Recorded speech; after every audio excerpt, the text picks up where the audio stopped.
motion to call to order the regularly scheduled Town of Crawford Town Board meeting for August 20th, 2020. Ian makes a motion. Do I have a second? Second by Mike. All those in favor? Do I have a motion to pay the minutes from the regular Town Board meeting of July 16th, 2020?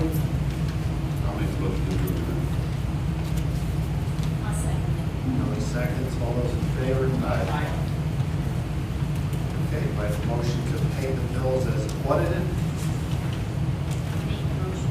Bill makes the motion. Second by Mike. All those in favor? Aye. Okay, the first thing on the agenda for tonight is the Community Services Downtown presentation. And Dominic is here to do that. Hello, everybody. Thank you for coming or for listening in. We appreciate it.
This is our senior citizens, most of whom were scared to death to leave their homes at that time.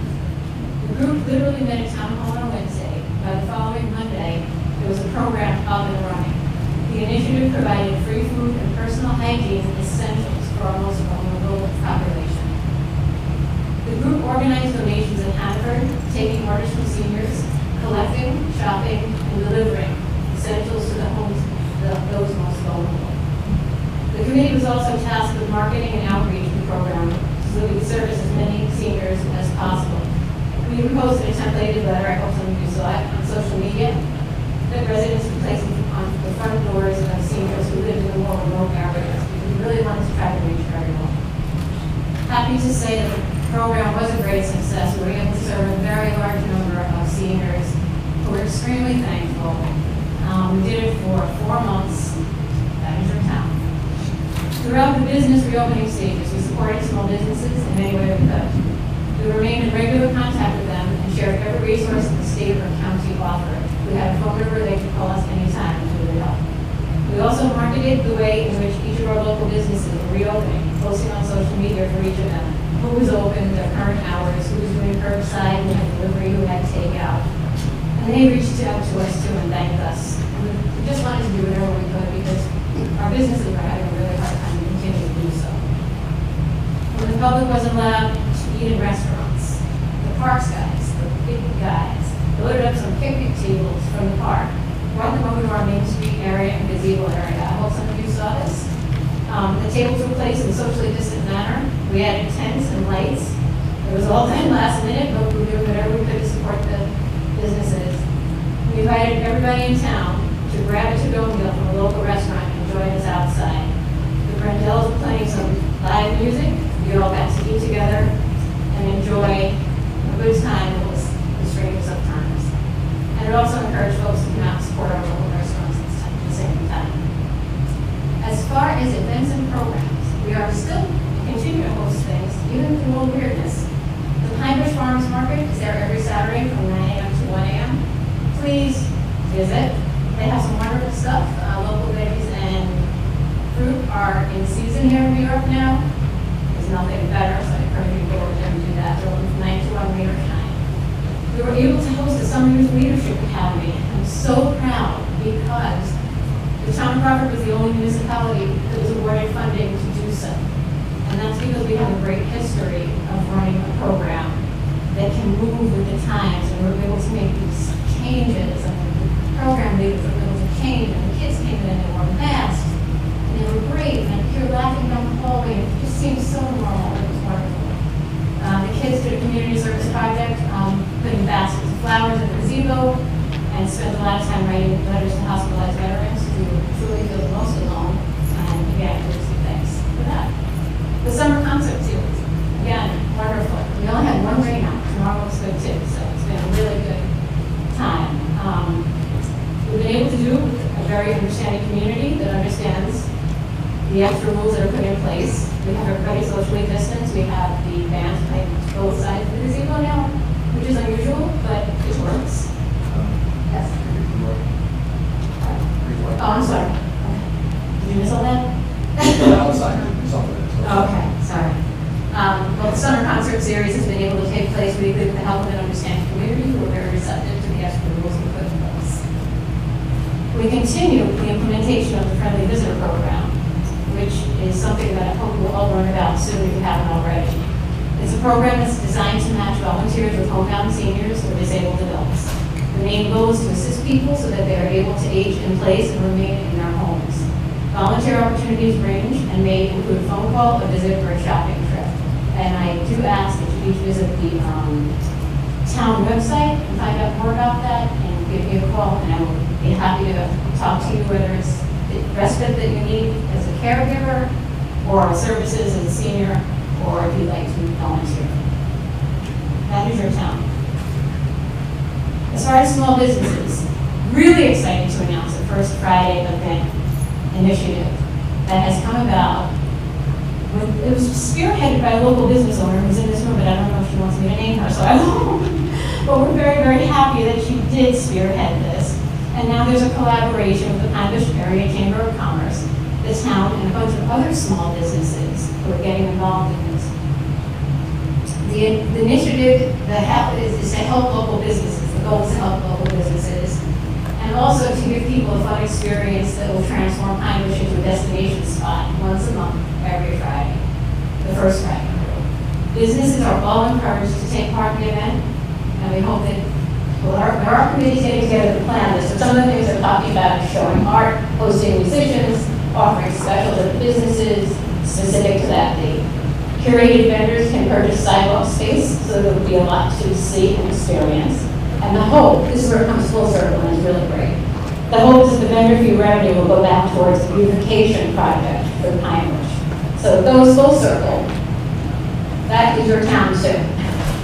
All local businesses are encouraged to take part in First Fridays, and we have them scheduled for the last 3 months of the year, October 2nd, November 6th, and December 4th. And it's a little bit different. The hours are in the evening. The hours, to be determined, I believe it'll be 4 or 5 p.m. to 7 p.m. Okay, was it 5 to 7? We're going to start with 4 to 7? Yeah. Okay, well, you'll see a lot more on this, but we're very excited. And my department, tourism, which really makes me happy. We have a beautiful, walkable Main Street. That's because we had sidewalks brought in, we had grants written, a ton of work done to make it a walkable Main Street, and it is. The problem is, like many other places, and especially now during this time, we need to increase the foot traffic.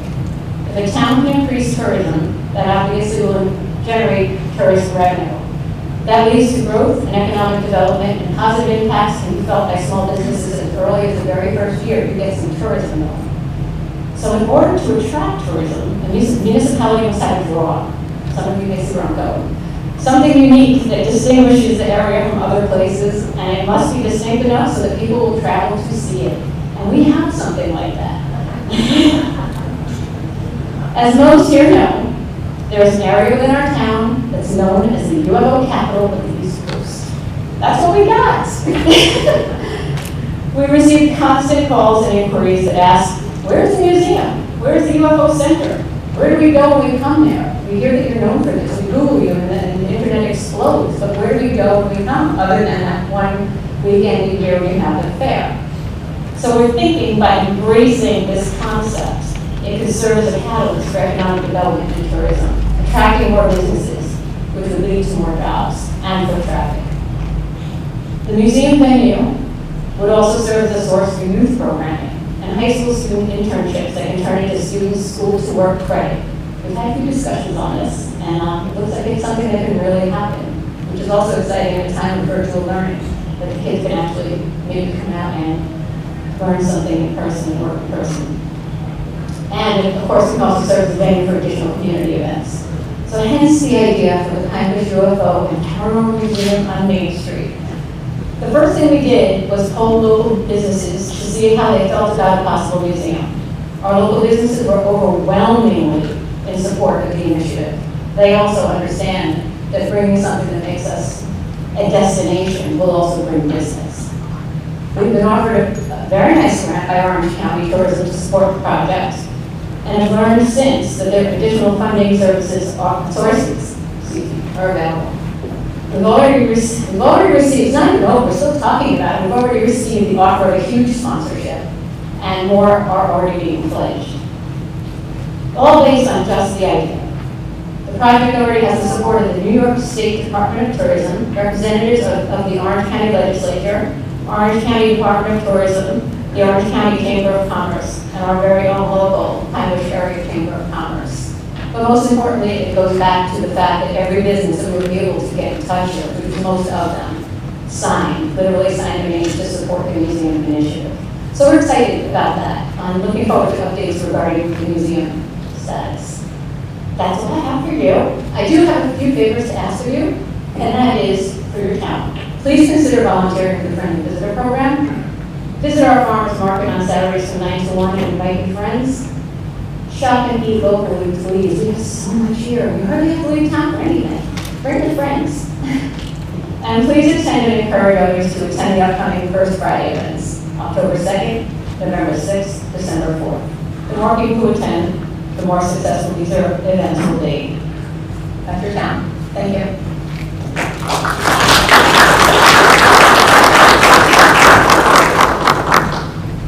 Okay, thank you very much, Donnie, for that presentation. And tonight, the town board has a very special announcement. We tonight are going to purchase 86 Main Street, which is used to be known as the dance studio. That building we are going to purchase is going to be the Town of Crawford Business, Tourism, and Event Building. It includes that building, the two small buildings out back, and the parking lot for events. So we have been in negotiations on this, and tonight we're going to make a motion to approve the purchase of 86 Main Street for the Town of Crawford Business, Tourism, and Event Building for a sum of $299,900. So, town board, discussion?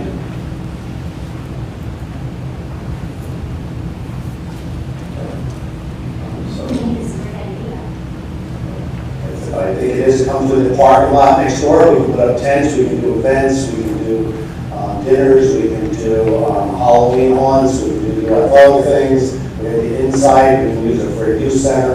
About a year ago, we tried to buy a youth center, get it set up, the deal fell through after we had it.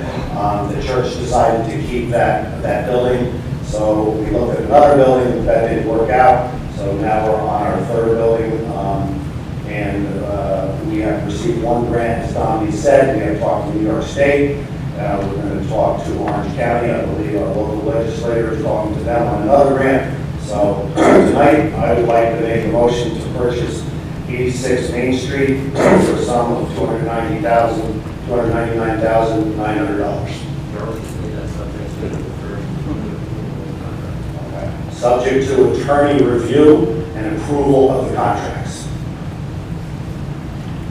Do I have a second from the town board? Rory down there, side with a second. All those in favor? Aye. Opposed? Okay. So we are going to start working on that building immediately. Okay. We have another announcement tonight. We are going to accept 2.2 acres next to the Kelly Well. Down on, let's see, that is off Holland Avenue. there. This was made possible by R.J. Smith, and I will read through this. He negotiated with the landowner. It is no cost to the town of Crawford. We have been thinking about a couple different ideas for it. A garden spot. The seniors have asked us about garden plots down there, a walking trail to walk down from Holland down to get down to the business center down there. So I'll go through a little bit of it pursuant to our discussion regarding the donation of 2.2 acres on Holland Avenue, adjacent to the Kelly Well. Mario Okakone, principal of, wow, it's back in Holy Properties, has authorized this transmittal of formal offer to donate the parcel conditioned upon the following terms and conditions. Conveyance of an easement from Pine Bush Housing Company, which will provide direct access between the school property and the subject property. A survey map with the description of the parcel with an easement shall be prepared by Mercurio Norton Giroli. Parties agree to hire the property owner's expense. Richard Lambert or another appraiser to prepare an appraisal report. At the time of conveyance, the parties shall execute an IRS Form 8283 acknowledging the conveyance and receipt of the property. The property is acknowledged R.J. Smith ran commercial as the broker of record. The town agrees to acknowledge the donor with a sign on the property. The transaction and conveyance shall be completed by October 30th, 2020. So I want to thank R.J. Smith for going and doing this, and the donor, is he here? Is he R.J.? No.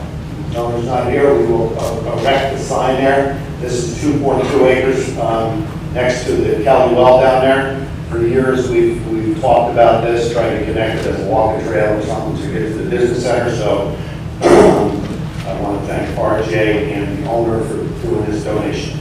So do I have a motion and a second from the town board to accept this donation? I'll make the motion. Same thing, there's going to be adverse environmental impact and Okay, land donation subject to no environmental, substantial environmental impact, no, and then attorney's review. Dan makes the motion. Do I have a second? Second by Mike. All those in favor? Aye. Aye. Okay, motion passed 5-0.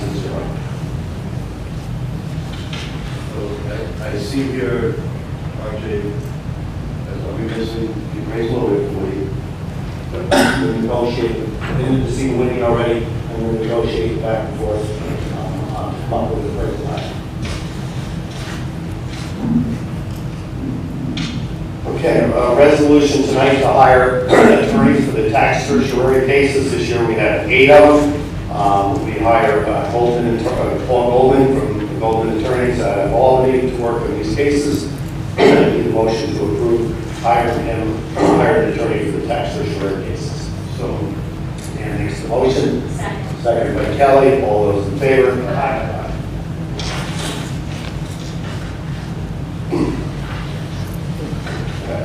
Real estate market on tonight with mortgage tax receipts, which was sent up to us here from the county. And for April, the mortgage tax receipts were $18,780. For May, they were $15,415. And for June, they were $26,805, which is one of the largest I've seen in a long, long time. So the building market in Crawford, as is all of Orange County, and southern New York, for that matter, is very, very strong. Okay, we also need permission tonight for the Justice Court Assistant Program Grant application. So that each year, as you know, the Justice Court applies for aid, whether it be a copy machine, chairs, tables, desks, et cetera, et cetera. So I need a motion and a roll call to approve applying for the Justice Court Assistance Program 2020. I'll make the motion. Dan makes the motion. Do I have a second? Second by Rory. All those in favor? Aye.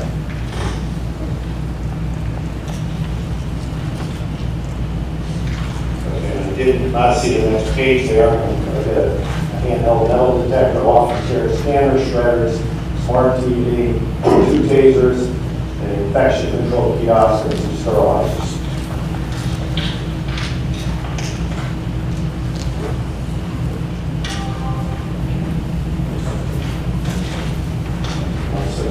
This all start with the department reports for the month. Charlie, are you gonna talk about the improvements in the park that we just got done doing? Yes, the pickleball courts.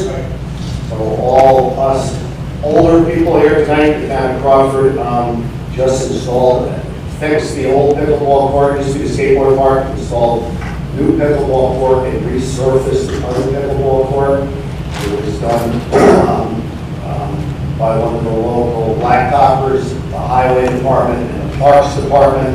I did go by there last night. There were 18 people down there. For any of you who are in my age category or so, go down and try and play pickleball. We have 4 courts. You have to make your reservations through the town clerk. Jessica, just call up. She'll tell you how to make reservations. But they are done. We did receive an informal thank you from the group that was there last night, but they are set to go. They're done. And I don't know if Larry's around here somewhere. Larry Marshall in the highway department did a great job. Parks department installed them. And then we had a painter come in and blacktop a little bit. So anybody who wants to try pickleball, it's kind of a older person's tennis. It's a lot of fun. Okay, for the town of Crawford Police Department, for the month of July, they had 514 calls for service. They had 8 dog control calls. They had 169 door slips. They had 19 arrests, 3 violations, 21 misdemeanors, 8 felonies. No DWIs, no mental health violations, no local law violations. There were 119 speeding tickets, 31 seatbelt, 4 cell phone, 20 aggressive driving. Once again, no DWIs, 9 suspended licenses, 1 suspended registration. There were 9 property damage, motor vehicle accidents, and there were 2 personal injury accidents. Mileage is listed on all the police cars. Calls for service this year are 2,959 versus 2,975, so just about the same. Arrests for this year are 110 versus 199, so we're way down. Juvenile arrests, once again, are down to 6 from 12. Traffic tickets this year, once again, we're way down. We're down to 1,635 tickets versus 2,664. And total traffic accidents for this year, again, are down, 102 versus 153.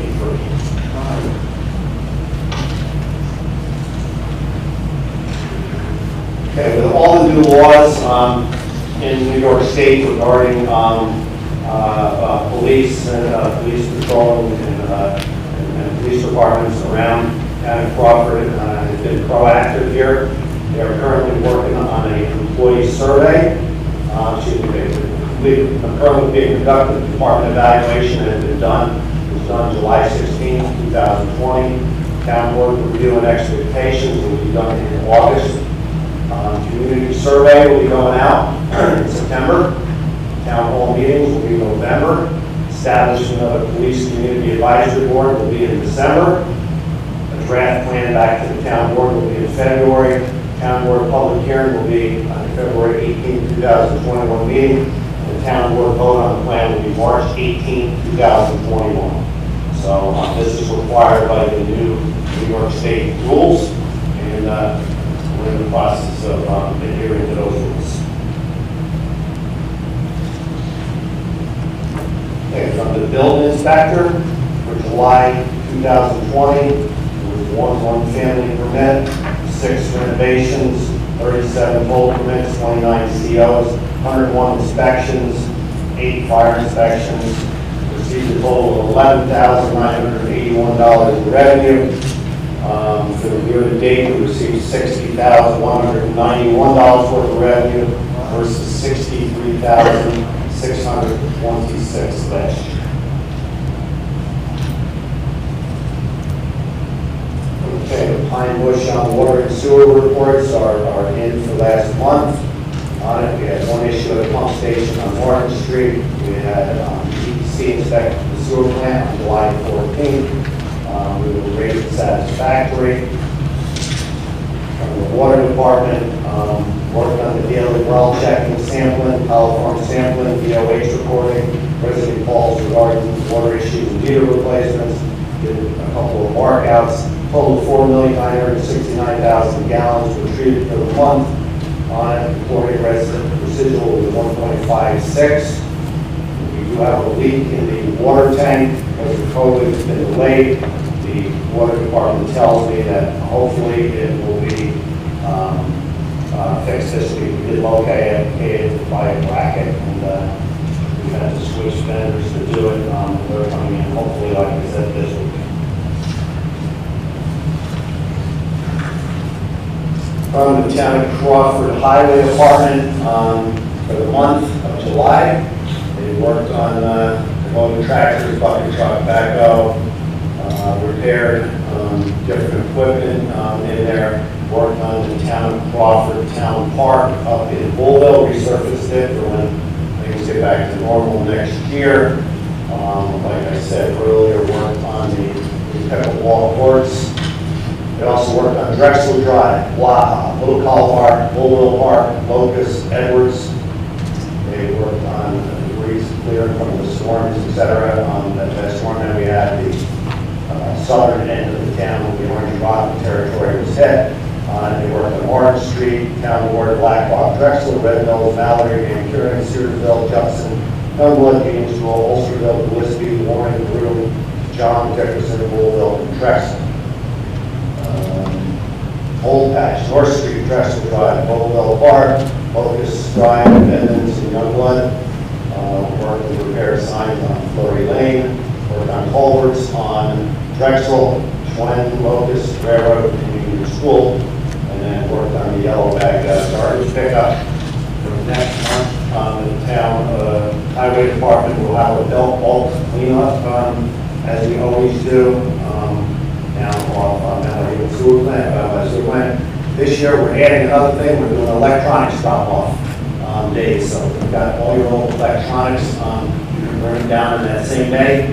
As you enter the area, you pull to the right for the electronics, the left for the highway department, and you can pick up any of those projects from the town as well.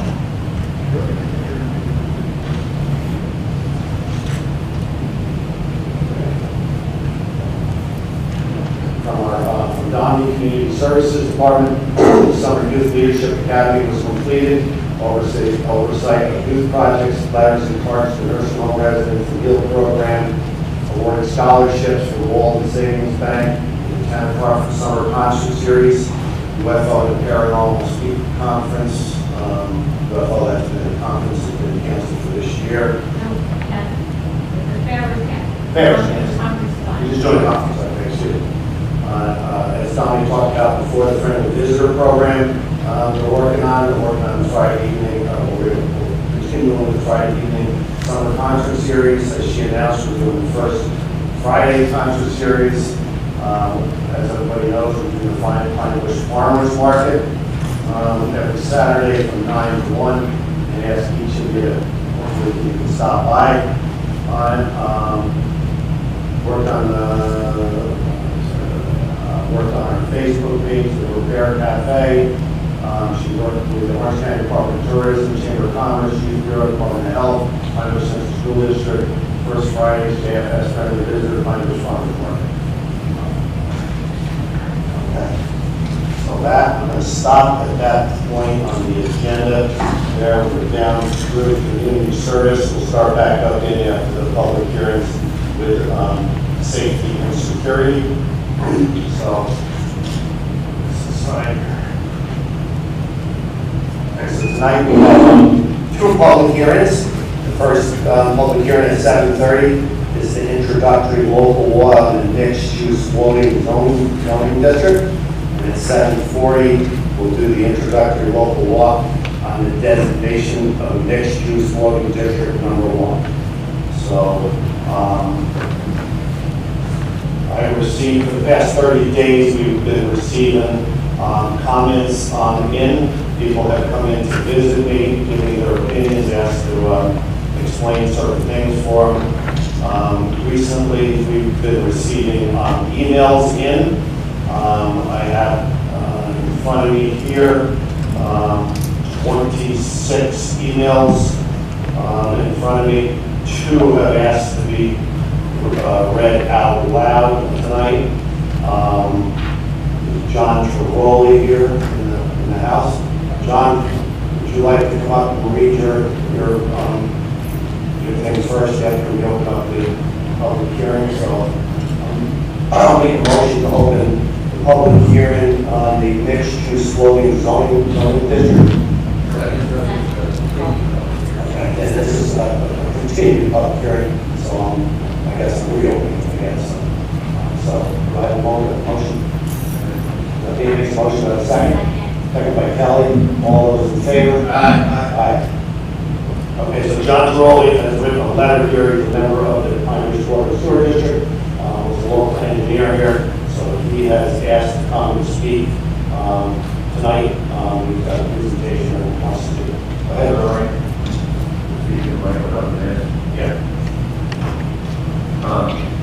I moved here in 1974, bought an old house on Maple Avenue, not too far from the library. Main Street was in a state of disarray. There's one storefront that had a mattress hanging out of the second story window. The first story was a pile of dirt higher than me. Many buildings were in disrepair, many were occupied, but many were also unoccupied. In 1980, I joined a committee of about 12 people, consisting of professionals and lay people, and we were endorsed and sponsored by the then Pine Ridge Area Business Council to prepare a report on Main Street, and it was called The Renaissance. You have a copy of that in town, or you've had it for a number of years. In essence, the group had postcard pictures from the early 1900s of what the buildings on Main Street, most of them look like. So next to those in our booklet, we took pictures in the 1980s, early, of what the buildings looked like at that time. And then with the assistance of our key artists on the group, we prepared a rendering of each building of what it could look like with some minor modifications, color tones, trim, some aesthetics, maybe some landscaping to bring it back somewhat to what it was in the early 1900s when many of the buildings were built. It was coordinated down the street. Included in that were recommendations for sidewalks, for street signs, for building signs, for historic lands. The town board at that time used this report, the Renaissance, to apply for community development grant, and they got it. And the sidewalks were new sidewalks from the red light down to the Valley Supreme were installed. Subsequent to that, they got a small grant to do some improvements to buildings that needed, like roof repairs, siding that was falling off. But in addition to that, the town board, thanks to a local antique dealer, put together a lighting plan which was outlined in this report in 1982, was presented to the public, to put antique street lamps up and down Main Street and down a portion of 302. The town board secured those lamps and hired local contractors and volunteers to have put those in. And we convinced NICEC, at least over Main Street, to turn off the big overhead lights so at night you get some ambiance, as opposed to the wall where they have those nice decorative street lamps. They left the big high-powered ones on so you don't get the full effect.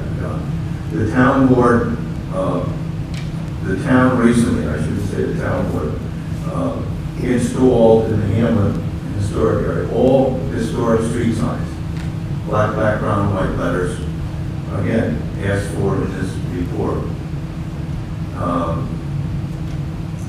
Since we finished that report, made our presentations and the improvements were made, we had much growth in the Hamlet of Pine Bush. Bush Gardens was the first apartment complex right behind Ponder's equipment. Then 99 condominiums next to it.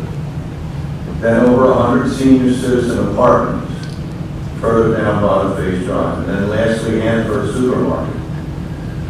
No question about it, there was an impact on Pine Bush and Main Street to the plus. So it has come back to an extent, still not enough. Some of us that were on that original committee actually at the time purchased buildings on Main Street and put our professional offices in them and occupied them and kept them in good shape.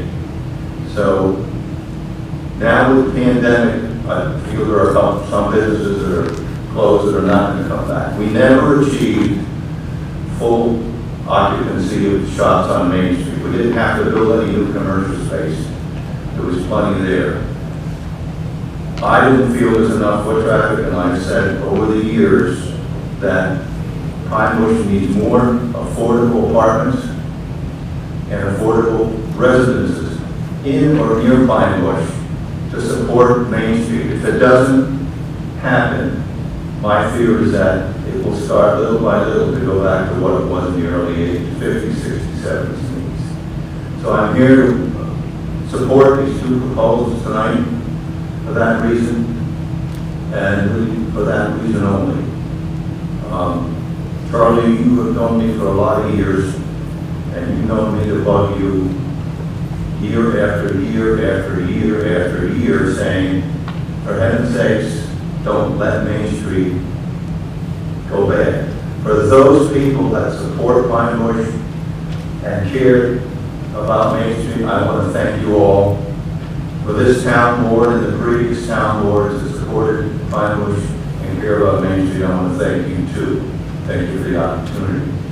I'll answer any questions you might have, but that's about it. Thank you very much, Chairman. Another one I received from Pine Bush Water and Sewer resident from Mr. and Mrs. Boyle downtown as long-term taxpayers, active participants, and proud residents of the town of Crawford. We feel we need to let you know that we are opposed to the proposed zoning change and building project proposed on Black Hawk at 302. We understand the justification for the sale is the revenue that will provide for much needed water project improvements. As Hamlet's residents know, we definitely understand the need for significant improvements to our water system and quality. Respectfully ask you to find another way to fund this project. Mr. and Mrs. Boyle in the Water and Sewer District. So I'm going to continue with the public hearing here, and I'm going to ask tonight for everybody to limit their comments to 2 minutes. And if anybody already came up at the last public hearing or they sent me an email, you have all your emails on record here. Town board has seen all the emails there, so we know that. So if we could avoid duplication, or if anybody who hasn't spoken would like to come up and speak, is welcome to speak. So what I'd like to do first is anybody from the Pine Bush Water and Sewer District who live in the hamlet, because you will be the ones who are most affected by any sort of actions tonight. So if anybody who would like to come speak that lives in the Pine Bush Water and Sewer District. Yes? Yes, ma'am.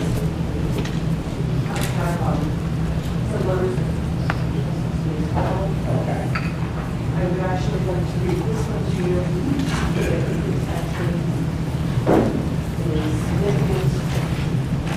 And it's from, I'm Suzanne Schubert. And this is an email I received. It says, my name is Joyce Kelly Baker. I'm the daughter of Ben Kelly. My dad told me that the parcel of land for the development is known as the Waterworks under 302 and Black Hawk Road would never be able to be built upon. It's come to my attention that this property is for sale and it attempts to be rezoned for business purposes. How can this be when the sale/donation of this property exchanged hands with a no-build stipulation? I was raised that your handshake is your word. My brother stipulations need to be honored. She left her phone number and signed it. Could you comment on that, please?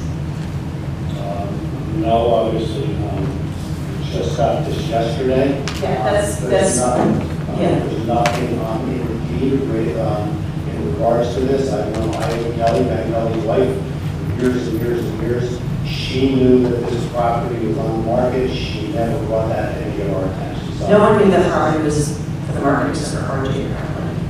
I would actually like to ask for an adjournment of the public hearings so that we can review the documents. Just like you just got this email, you're getting other emails, you confirmed that.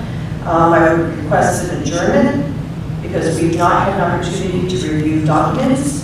That is our right as the people that you represent.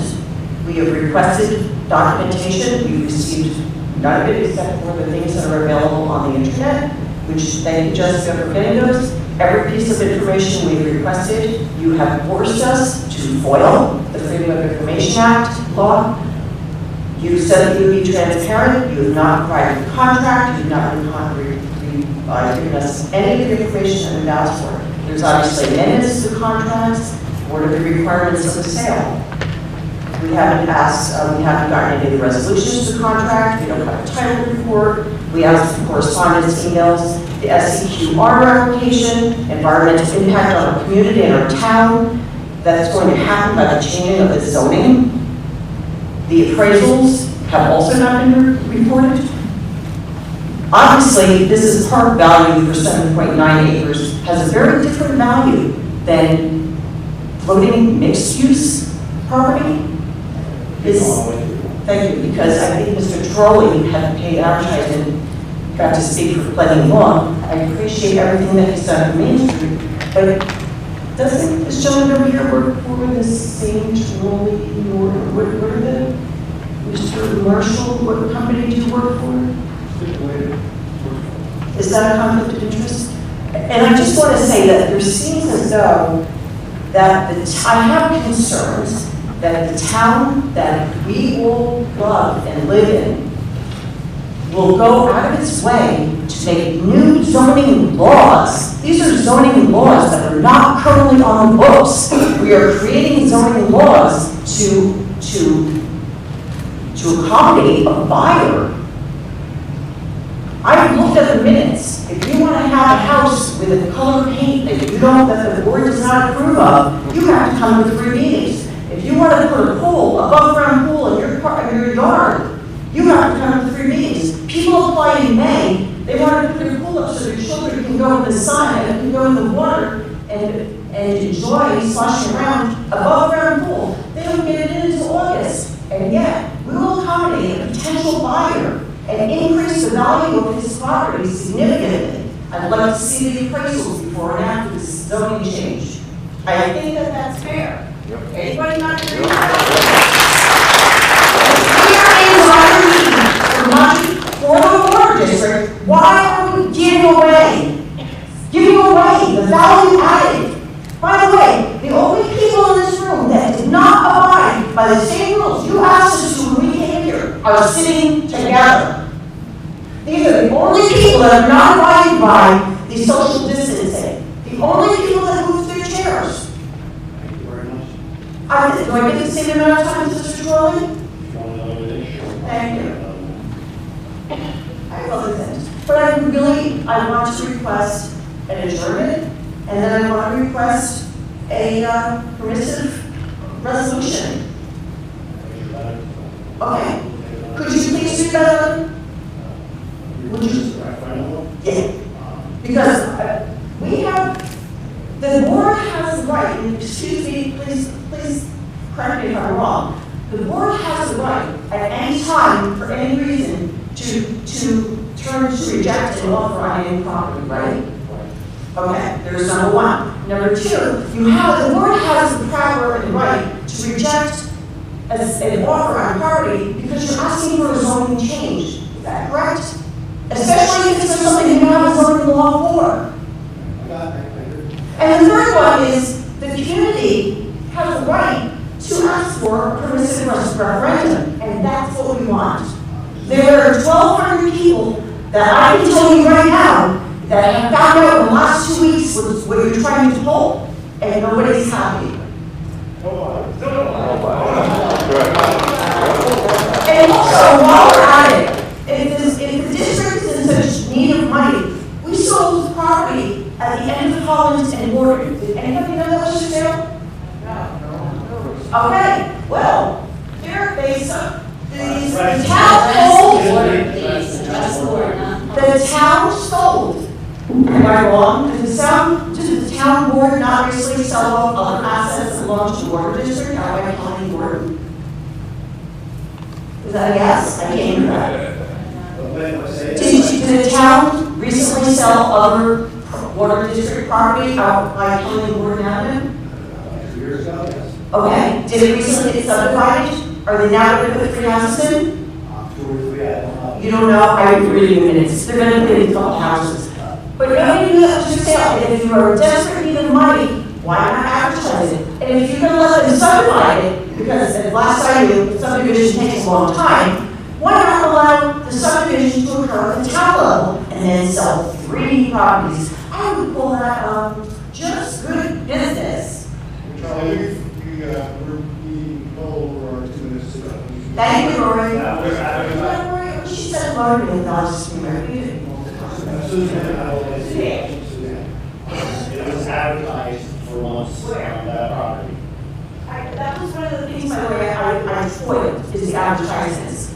Do you only use one real estate agent in this town? I believe there's others. And if you are so desperate to sell it, and that real estate agent is not selling it, maybe you need to try a different one. Maybe you need to be signed up there like he has on his own property.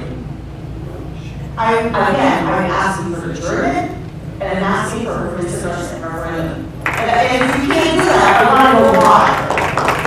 Why? Please say why.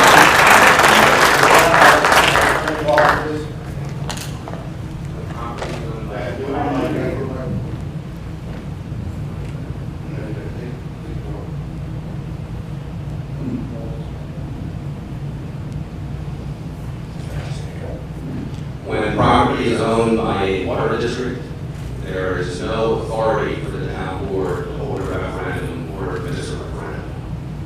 If it's town-owned property, sale is subject to this referendum. If it's a water district-owned property under state law, there is no authority. Even if the board wanted to hold a administer referendum, the board is prohibited by law from doing so. And they don't have to tell us that about this. They don't have to announce this.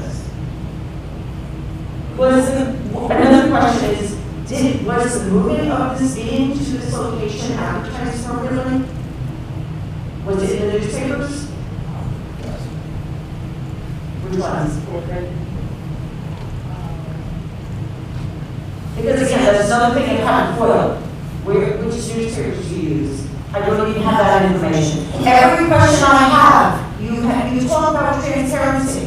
Oh, transparency, we nothing to hide. You have nothing to hide and hide nothing. Where's the contract? What are the amendments? What did you agree to?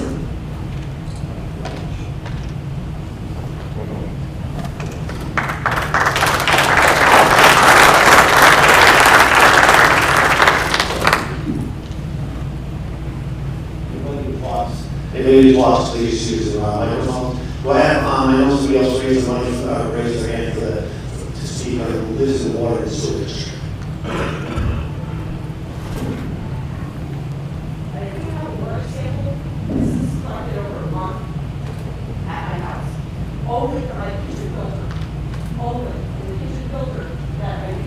The chair does not recognize, the receiver is recognized.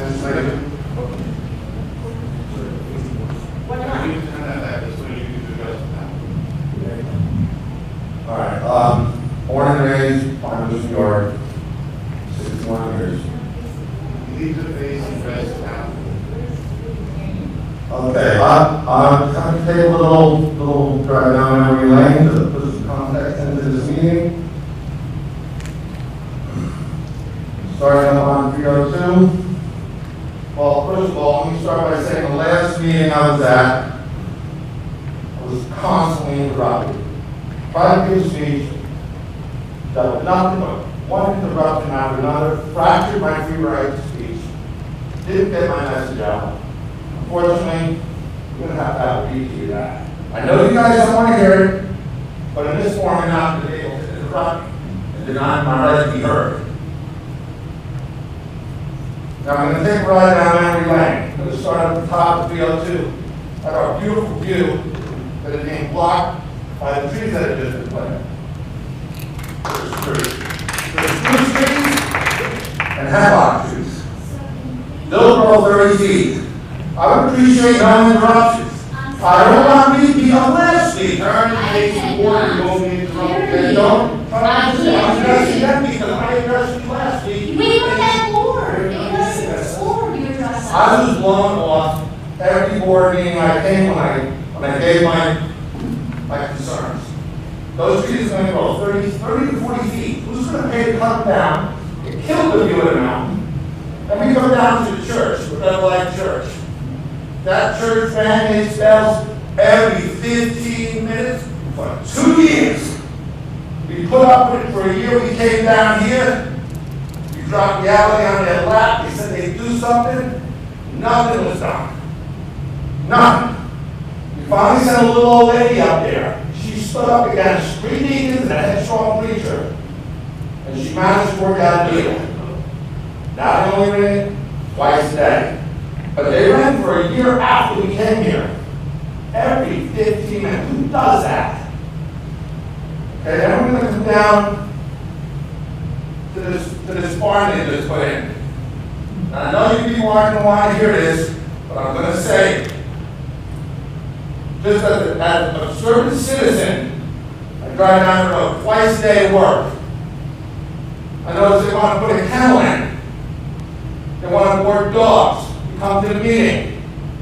One person voiced their concern that they thought it might be being as their agent and it's in their culture, not racist at all, in their culture, that they eat dogs. And it's not a bad thing in their culture. Nobody said it was. It just happens to be illegal. You shut your microphone off. This is not the board for it. The planning board is you before not the town board.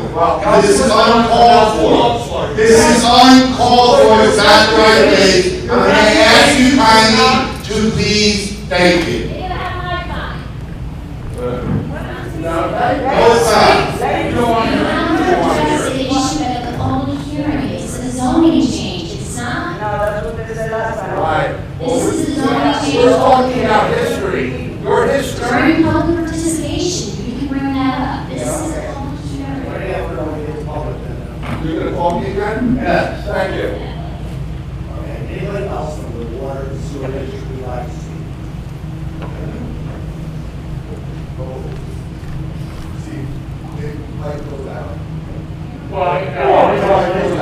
They checked it, you can check it. I just wanted to show you that when they, this is the water. Got my saying, that pipe was packed with iron and magnesium. It had a pinhole of water pressure. 3 hours to clean my pipe. It cost me $200, so I had to personal to get it reimbursed for the $200. And the other thing is, the fire hydrant never worked in front of my house for 15, 20 years. They finally got that fixed, and the contractors that came to the infrastructure of those pipes are so bad. You know, you gotta worry about replacing those things too. So, you know, you have a major problem on your board. Who told you that the pipe for that? The contractor that came. Did you have to take pictures of them? Of the pipe that had it? No. So these guys are the pipes. So if he's working for you, he's telling me that. I just assume that he knows what he's doing. Maybe not, this is probably like a placement. We just had $200,000 for replace items. I know that, but I'm still getting the brown water, and then still getting the iron and the magnesium in it. We know, but we know we're looking for new water sources. Definitely looking to flush. Obviously, you see now with our new company we brought in, we're flushing 2 to 3 times per year. The old operator didn't believe in flushing, so a new operator, he wants to flush 2 to 3 times a year. So we've seen we're flushing as much as we can. That's what I'm saying. I think we have more major problems than just getting the water. We need to clean it up. A combination of all. You have water with our iron, and we provide services to this new company we brought in as well. Okay. So he's the one that you guys said the pipes are bad to start with, but he's doing that for that reason. he cleaned the water line. But he doesn't know what he's talking about with the dirty pipes. No, it's separate. Separate. Oh, separate. An outside company came in and fixed the hydrants. The guy who works for the town is their company. Okay, so we can get reimbursed for $200 for the pipe. So we go around with that, my house for 3 hours and we get water pressure. I will talk to Alan. Okay. Good deal. Thank you. Well, anybody heard of this? Yes, sir.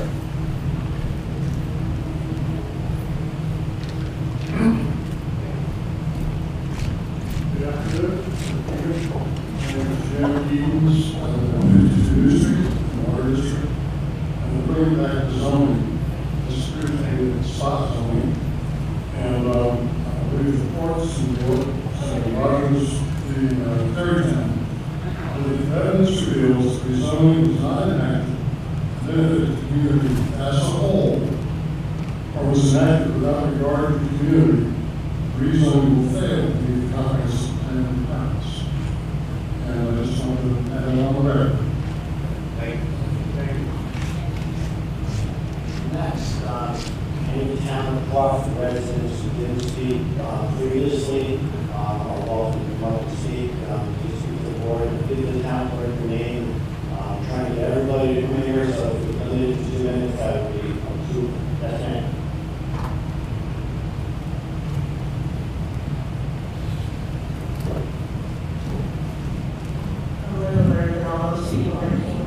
Hi, my name is Linda Rogers Celia, and I'm running Hammer in the town of Thompson Ridge.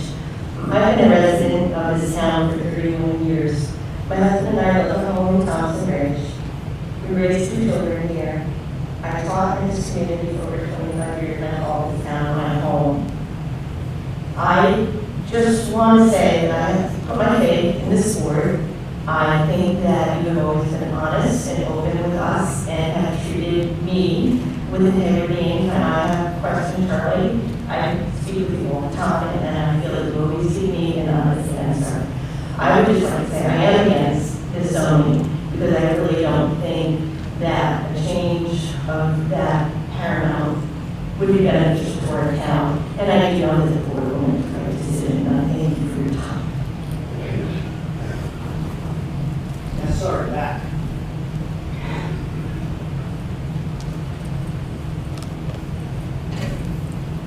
Let me just say, you say right here, also at this time, we're passing 740, so the other public hearing designation of issues along with the issues in district, I make a motion to open that. Second by Dan, all those in favor. And once again, it will help with the last meeting, that we'll make sure everybody can see on my comments. Good evening. Thank you for the opportunity to speak. My name is David Carvallis, Cranford Road. I have 2 quick questions and 2 quick comments. 2 questions are for town council primarily. To the previous gentleman's point about stop zoning, my understanding of illegal stop zone is when a single small parcel of land is singled out for a use that is divergent substantially from the surrounding parcels. I don't know whether the zoning of the surrounding parcels is subject property are, but I was wondering if town council could simply address why this isn't illegal stop zone. Or passes.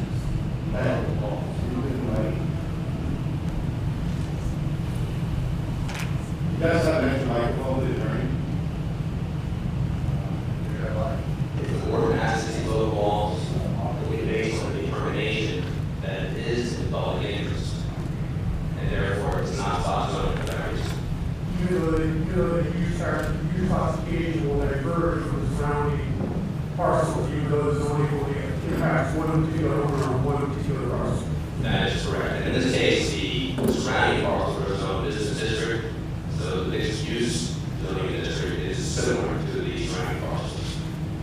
We're currently getting like 1,200 signatures opposing that in 2 weeks. He's up here right now. My second question for council, the procedure that we're going to seem a little funky to me. So My understanding is we have one local law that creates a floating mixed-use zone, and then there's another local law that proposes to affect that floating zone with this particular process. So the local law that creates a floating zone also sets forth procedures for the affixing of that zone to a parcel. Would of our proper procedure be to first debate and enact the law establishing the floating zone, and then have the applicant follow the procedures in the law that establishes the zone for applying to have it affixed to a particular parcel? Both procedures are in effect right now. Procedures to create the floating zone have been followed with respect to the designation of this property. But in addition, if the board adopts these local laws, it's very possible they could adopt the law creating the floating zone at one meeting and the local law designating property as a district headed. But how would the local law affixing the zone to the property comply with the requirement to follow the procedures? The procedures are not yet law. Seems like we're putting the cart in front of the horse. All the information pursuant to the law creating the floating zone has been presented to the board. As it is now. So I don't want to get too much around a lot of the people that have comments. So to the point of whether this zoning change and the applying of the zone to this particular parcel benefits public interest, I know that the law creating the floating mixed-use zone cited as its purpose, legislative intent, the creation of affordable housing in the town of Crawford. However, from my understanding, the developer has refused to set aside any units as affordable, thereby affording the avowed purpose of the law that is being called upon to rezone Crawford. So the purpose of this law is to create affordable zoning, affordable housing rather. It should also be a requirement of the law that anyone who avails himself of the mixed-use zone set aside a certain percentage of housing to be legitimately affordable for those who can verify their income as being under a particular income threshold as established by state law. That's point number one. I don't think we're actually satisfying the public need for affordable housing unless there's no affordable housing set aside.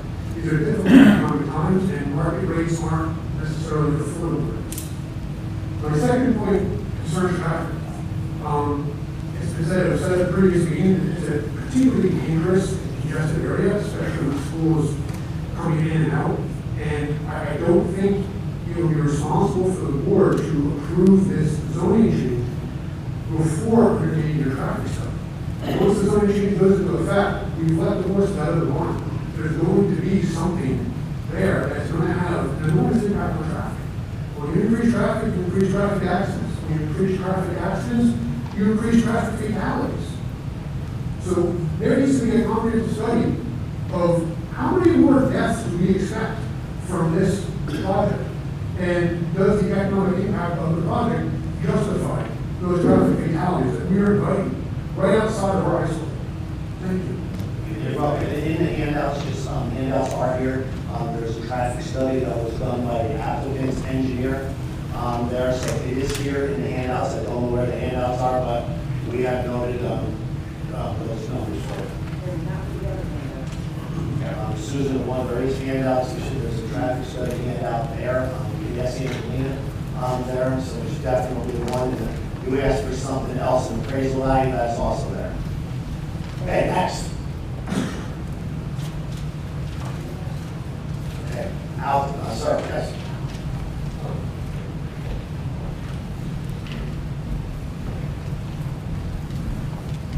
Hi, Mark.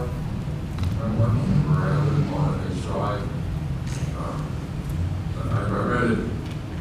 I wasn't that interested, but then when I read a newspaper article, essentially passion dissent, I believe I should put all excuses aside to it. And my friends and neighbors, your constituents within the town of Crawford now is not an anti-Semitic group. I believe a sincere public apology to the group should be made. I don't think it's, to go in the newspaper should be done. And as much as it was spoken for the board in the newspaper article, it made it appear that the entire board was complicit in slandering the town of Crawford County. Alternatively, it would be a strong effort to attack any dissent for the proposed law within the board. So the board members should remain free to vote without fear of being attacked as anti-Semitic, and if they wanted to vote against this law. Addressing the new law and development, there should be additional public comment for 3 reasons. First, there is now before you a petition to not vote for the new law. Some 1,200 people are signed up. I believe these constituents are entitled to have additional time to study the development, the plans, the law, and to add more constructive ideas. There are numerous environmental issues, traffic issues, as well as public construction and water issues, and because all this law, you have provided it now, this information and traffic studies and so forth. It hasn't been studied by the public, and the public should have additional time to study it and to provide additional constructive ideas and public comment. The second reason not to vote for it, to approve now, is that the town board may be doing this backwards, as the last person, other people said before me. When the zoning is changed, the value will increase. The rezoning should be done first, and then you have the land posted for sale, because a larger bid may be obtained. At this juncture, we didn't see the appraisal report until mentioned just a second ago. But at this juncture, you're speculating as to the price of the property without a marketplace sale, after rezoning, and then with an appraisal expert. This is not a farm by a private individual being sold to a developer. This is the public's property being sold to a developer.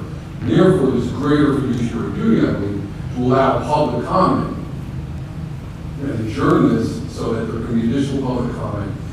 Otherwise, there was the town clerk incident, skimming, and I was found out the reputation here isn't stellar.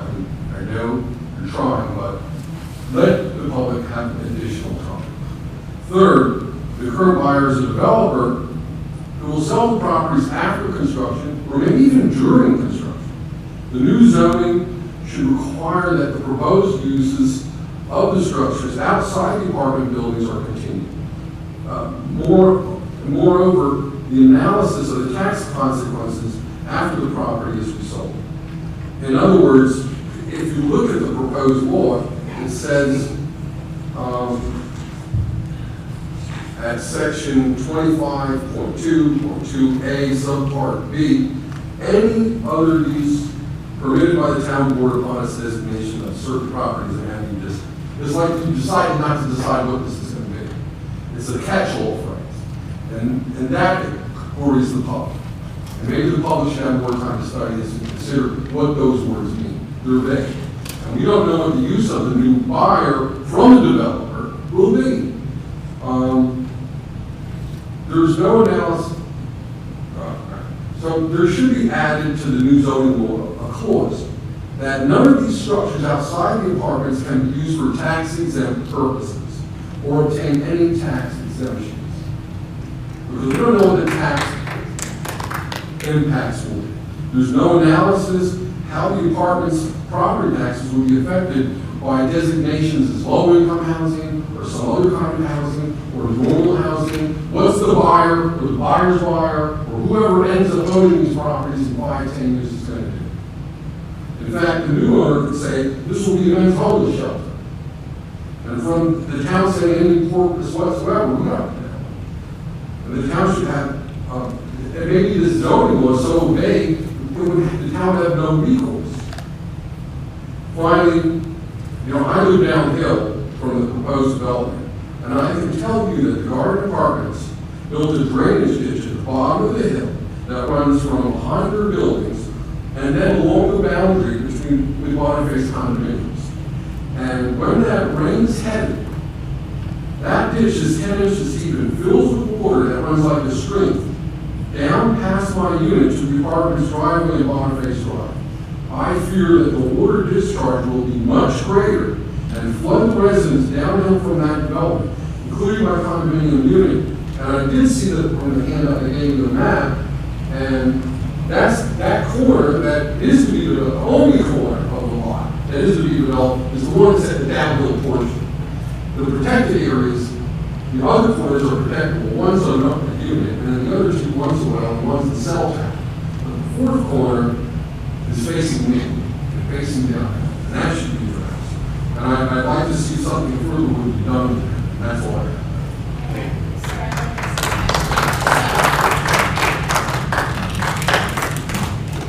The Times Held Record reporter is a member of that Facebook group. No one on this board called the Times Held Record. She didn't see the post for herself. She made her own determination.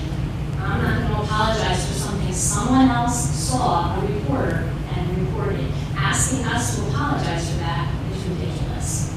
And your other insinuation that because the town clerk, the previous town clerk did something skimming, that our reputation is less than stellar, that's dangerous ground, sir. I have never done anything illegal. I have never taken a bribe that I've been accused of. I'm telling you, that is dangerous ground. There is never a price cover. I'm not to make a sense. Sir, you can make opinions, but you can't sit here and slander the board. We will make decisions based on sound evidence. We will listen to our constituency. If you make a proper case for what you want us to do, we're going to listen to you. If you're going to sit here and slander us, then that's going to be our problem. So that's all I'm going to say now. Your time is up. Well, the newspaper article, the newspaper article, your time is up, sir. The newspaper article was quotations. Let us walk, Rory, let us walk. He's not done. Hold on. He's not. You're not done. Go over and speak. Sir, he's not doing that. Okay, next. Some of the anti-Semitic statements are coming out of that group. And I personally think that the administrators, I just believe it. Okay, this is the board meeting here. If you want to discuss that, please go out. Yes. Two people, can we get them in? Yes. Yes, sir. Next, and then we got two people outside. Hi guys, thanks for taking the comments tonight. My wife and I bought a house in town on Vancouver about 3 years ago. We love it here, it's awesome. The traffic, sorry, just leave your name. Oh, I'm sorry, Mary Chapman is my name. So the traffic on 302 with school coming in and leaving is pretty terrible. It's only going to get worse if this is built with 50, 40 units or whatever it may be. So we're opposed to it.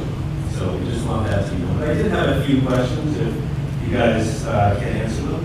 How long have you guys had the property? How long has the town had the property? 1971. Okay, wow. How long have you guys had it for sale? 2008. 2008. And how much time did you put into advertising the property? We don't list it with various real estate agents, so they do it. Go through multiple listing service, so, that's what we do. We do it. But was there a considerable effort made to get the most you possibly could for the Yeah, I think if there's an appraisal there, Okay. had it appraised, it's for the record, off the top of my head, 487,000. And you offered again with 795, subject to that increase in value which people have talked about. So it did come in substantially higher than the appraised. So will this property be reappraised after it's rezoned, or if it is rezoned, after it is? That's what we do that is. Okay, and would this buyer have to pay that additional amount of money? Buyer, I believe is here, but the buyer already investigated, this is a fully taxable. And there is also a handout sheet of taxes that they would pay the school, the town, and the water district, so that sheet is also, we also do that. Great, thank you very much.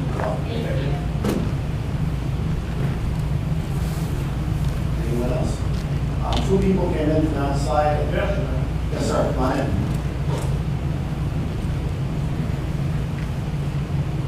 Playing a little catch up here, whatever. But I believe you guys mentioned before that you're buying one of the dance studios downtown for $499,000 for the museum. Yeah, what's your name, sir? Crawford, Steve. Yes, we made a motion earlier to buy the old dance Why are we getting involved now? In town, why are we getting involved in the UFO museums? Steve, I think the $299,000 could go, at this point in time, elsewhere for better You use. can't use it for water. We love to use it for water. Water district's totally separate monies, only from the water district. So, What can we use that $299,000 for instead of buying they did a survey, Steve, for everybody downtown, every single business owner downtown signed on it. It's not for UFO festival, it's for tourism, an event center, all those different. What kind of tourism are we expecting here in Palm Beach? There was a presentation last month by Orange County, they came up here, and tourism is huge, absolutely huge.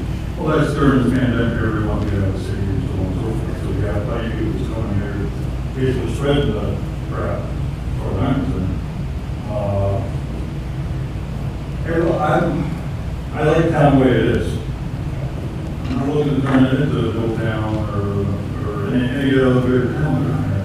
I don't understand what it is that you guys plan truly is for us. As far as the wells and selling all this other property for, I don't know what long-term purpose you're using it for. But I think we're getting into what's the other thing most towns should be truly involved in. I wasn't aware they sold the Witt well a few years ago now. So how much did we sell it for?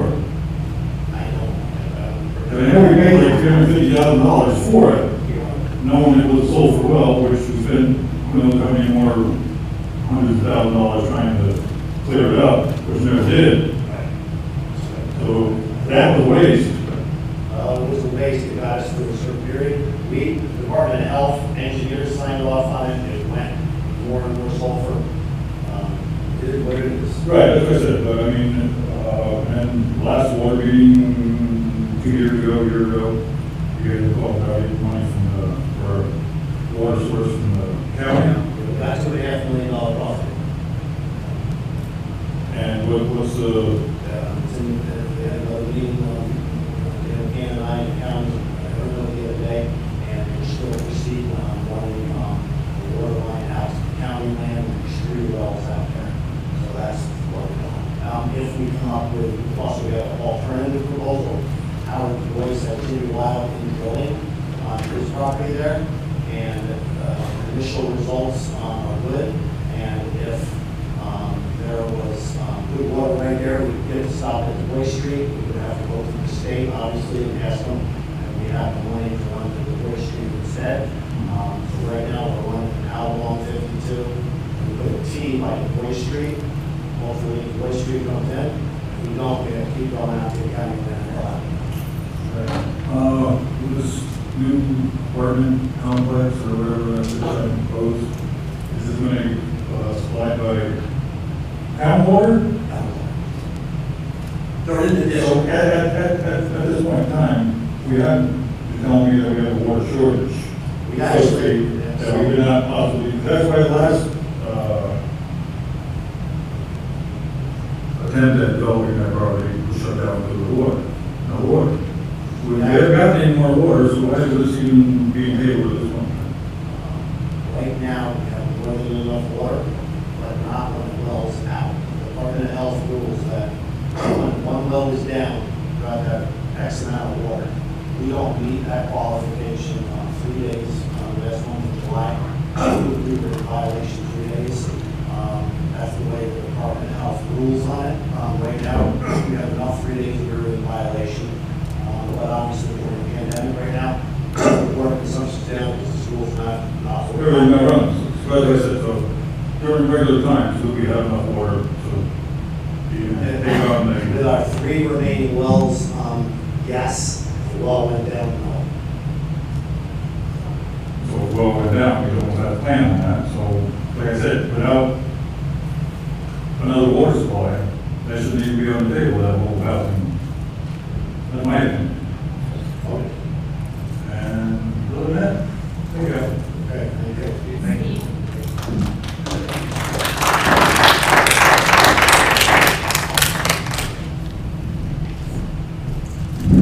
Some of you know who I am. I'm David Sill. How are you? This right here. The signatures of all your constituents that don't want this to happen. There's over 1,200 signatures. Where's the vote? You know what this is, Charlie? Answer the question, Charlie. You know what it is? What is it? Right. Where in this comprehensive plan does it mention floating mixed-use zones? Don't look, Charlie, it's not there. There's no requirement that it be there. The question is. You have an updated version that I don't have? No, but if you go to page 28, Mr. Sill, number 4, the town should provide for an appropriate mix of residential housing by size, type, and cost in order to fill the needs of all its citizens. Does it say floating? There's no requirement. Does it say floating? There's no requirement. Yeah, okay, good. Furthermore, page 29. The agricultural and scenic streetscape of New York State Route 302, north of Ballville, has been long recognized as Crawford's local and regional scenic road. After these local efforts, the roadway was designated as the New York State Scenic Byway. The viewshed of the Scenic Byway contains not only the dramatic views, blah, blah, blah. So, Scenic Byway, and you're going to put that abomination there? Is that yes or no? I'm not answering. Are you going to allow that abomination to be built? I will just You sit around here for another few minutes. Speak up, Charlie, can't hear you. Go ahead, Ben, or Attorney Lynch. I just want to note this property is Who the hell are you? Okay. I asked you. I asked you. Really? And I announced to Mr. Sill that this is I our asked turn. you. And I answered it. Are you going to allow this abomination to be built? Answer the question. The board will make a determination within about 15 minutes. Are you going to allow this abomination? I cannot speak for the rest of the board. Mr. Are you Sill, going to allow the abomination to be built? Mr. Sill, why don't you Are you going to allow the abomination? Shut up, Kelly. Are you going to allow the abomination to be built? Are you going to allow the abomination to be built?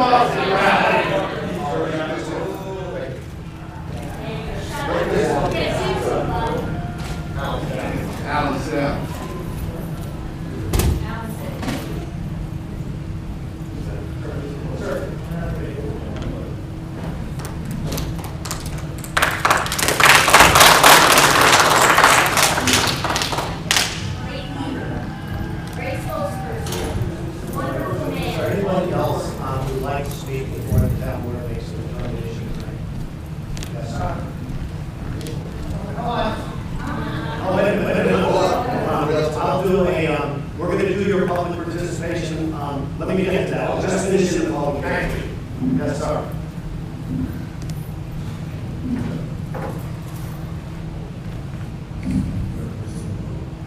This is the first time I'm approaching on this kind of evening. Can you tell us your name, Jess? My name is Rodrigo.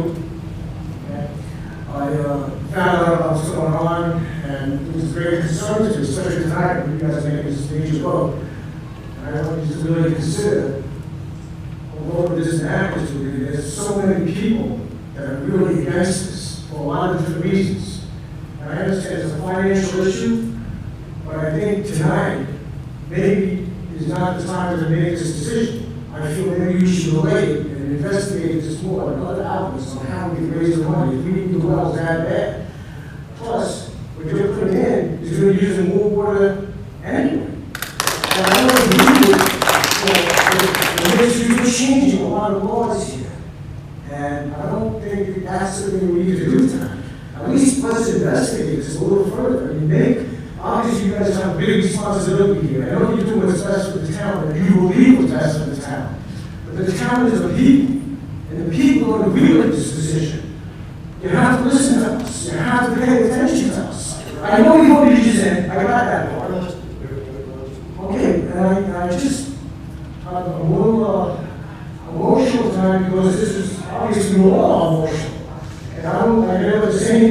Charlie, I don't agree with that, but we have to have clear heads, and we have to do the right thing here.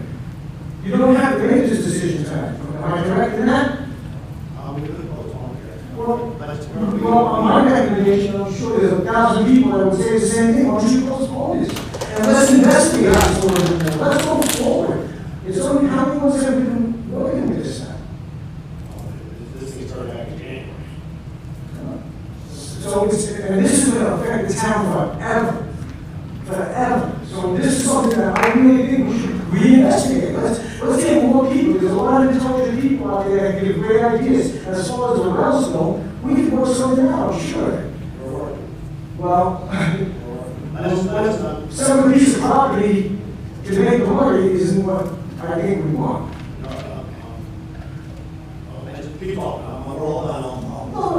can be blunt now, it's okay. I think what's simply, speaking for myself, all we were trying to do is keep the water rates reasonable for the town of Crawford residents. That's all that we were ever trying to do. So that's all we were trying to do, just keep our taxes down. It's hard enough to be able to afford to live here. And I think you know me and this board, we've tried to keep taxes down every single year. So we are trying. So maybe we were wrong on this. You know, maybe that's why we got 5 people there. But we'll make a determination there. But our heart's in the right place. We're trying to keep taxes down so people can afford to live here. Well, here's a question. If, say this doesn't go forward, and you still have to have the money, what kind of a tax increase are we talking on the water? I mean, we're all in this together. I'm sure there's all these people that are here getting the water, they realize this. If they're against this, they have to understand that you can't have it both ways. If you need money for a well, we have to pay more money for the water. It doesn't, it's just like anything else. Unfortunately, you would think if it was a town-wide issue and everybody could pitch in, it's not a big deal. Unfortunately, we have a little tiny small water district. It's a substantial amount of money. It just is $795,000. I think we operate on like $160,000 just off the top of my head for taxes for a water district. You know, so it'll be an increase. You know, it'll be big. So, well, we note it. Thank you very much, and we're going to hash this out, and we'll make a decision. Well, I hope he's decided to at least not make this decision this evening. Sir. Because this is not really, I mean, there's a lot of people outside that aren't happy with what's going on. And I'm sure there's more people that would love to talk, but I guess you're running out of time. Sir, I want to thank you for coming out and speaking, and I understand the emotion of this whole situation. I just want to speak for myself. I want to say for 19 years we've listened to the public, and we're not going to stop now. The reason that there's a lot of excitement about this is because of the money. It's a difficult issue. It's a small water district. It's a big bill to get the water fixed. We've been working on the water in this town for 19 years. We walked into office and we were told we don't have enough water. We have to stop looking for water. There was a comment about the Kelly well, or the DeWitt well, sorry. The DeWitt well. And that was a waste of money. That could be, if you look at the books, that maybe it wasn't a wise investment looking backwards, but we were desperate. And we were doing all we could do to get water. So today we're doing the same thing we've been doing for the last 19 years. This proposed project, this process we're going through, has not varied one bit from any project we've done in this town. It's gone through the legal process, it's gone through the public participation process. Nothing's changed. The only thing changed here is there's some emotion involved, and some people are not acting the way they should be acting. But other than that, this is the same as it's been for 19 years, and it's going to continue. Well, I just hope that, like you guys, you're going to make the decision. And I just hope you make the right decision, because it affects us all. I know it does. And not everybody's agreeing with this. And I know, like, I don't know all the ins and outs. I'm coming up here today, and I'm speaking maybe a little behind the time. But I just want to express to you that there's a lot of people that that didn't make it tonight that are against this also. So, I mean, even if you make a decision, a month from now or whatever, it doesn't change anything. But at least this way, cooler heads could prevail. Like right now, this is really a hot subject. And I think you guys should consider that also. We've been working on it for a long time, but you're right about it affects a lot of people. It affects all of us. That's We right. all live in the town of Crawford. We It all also love the affects- town of Crawford. It also affects the future of this town. You have to take that into consideration. We know that. We know that. Just like the mention of the downtown property, that affects the future of the town too. We're trying to make a bright future with the town of Crawford. And that's one of the reasons that we did that downtown just a minute ago. So I appreciate you coming. I appreciate Well, thank you for your listening to me. Have a good night.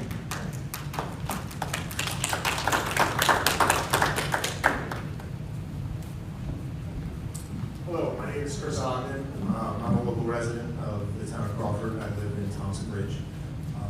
I'm also a local real estate broker at a real estate company, Realty Promotions, here in Middletown. And I just wanted to come up and commend the board for listening to everybody. I know it's a very hot button issue right now. Everybody's very emotional about it. I think that there is a need for apartments, and I think there is a need for housing in the town of Crawford. I think that there is a benefit to the development, the mixed use, the change zoning, which will bring revenue to the downtown area. I've lived here my entire life. I've watched businesses come and go time and time again. It is very difficult for a small business to operate downtown because of foot traffic, because there isn't enough local residents to come and support those businesses. So I just wanted to come up and I wanted to say that, get that out in the air, and basically just voice my opinion. Thank you. Thank you very much. Anybody else? Yes, ma'am. Oh. Hi, my name's Ida Brown. I live on New Street. I can see both sides. High density, needed, not needed. Some people want it, some people don't. But I'm having a problem understanding the whole water thing if we don't have enough. But yet we want to put in high density housing that's going to use more water. So if you could answer that when I'm done, try to help me understand that. And the other thing is, who did the traffic study for the intersection? The applicant's engineer gave us an initial traffic study. If we were to approve it, the planning board takes over from here, and then they get their own consultant and for a traffic study. So all we received so far was a traffic study from the applicant's engineer. So if this is approved, and if everything goes the way, to build this, who would be responsible for putting in a traffic light there? Would that be the developer? The state. The state would be responsible for that? Yeah, and we, been working since 2008 with the state, and I have a sheet here somewhere. Oh, that's okay. A handout. My son's been in an accident this guy's son's been in an accident at that corner. We were well aware. I went down with R.J. Smith, who, years ago, to Senator Larkin. I went with the superintendent of schools at that time down there. We rallied to get them to put a light in, and there is all documentation on that. We are still fighting for a light. We're going to try our new senator for a light there. I used to live on Conica. I know Yeah, that's it's like- a little over $1 million off the top of my head to put a new light in. The state won't do it, and we're going to keep fighting for it. What about sidewalks then? We did not give up. We have no plans for sidewalks up there as of No, now. I mean, would the developer put sidewalks in up there? If that, could that be something that if this comes through? That could be a requirement that the planning board could insist on, yes. Thank you for your time. You're welcome. Thank you. Oh, sorry. RJ.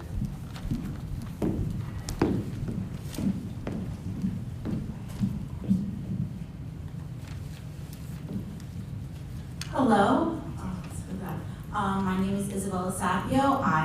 I'm born and raised here in Pine Bush, New York. I'm 19 years old. I graduated Pine Bush High School last year, and I can tell you I've been out there the whole time since this meeting started, and there's about 100 people who do not agree with this. And I know I am probably definitely the youngest person up here speaking to you guys right now, saying about that we do not agree with this idea. I've also never talked a thing like this before, so thank you. I'd like to say, just being a young driver, driving through Pine Bush, I myself would not want to be a high school student driving through all this mess And if they're gonna put 50-something apartments, that means another 50 people going to work all at the same time, all at 7 a.m. And all these high school kids are driving and they just have their permits or they just got their license. So I feel like we need to think about that. And I know because I was just in that position these past 4 years. I was at Pine Bush High School. Also, I go to school in New York City, and coming up here, this is why I love Pine Bush, the ruralness of it. If we put these apartments there, it takes away from all of that. Like everyone's been saying, it takes away from the scenic route of 302. Also, I'm 19, I am the future of Pine Bush. With the gentleman before, just a few people ago, the future of Pine Bush, it's me, it's people like me. And if they're gonna put this in, it's gonna affect my life, it's gonna affect my hometown for the rest of Pine Bush. So please think about this. Me, myself, and these people outside, we don't agree. Thank you. Thank you.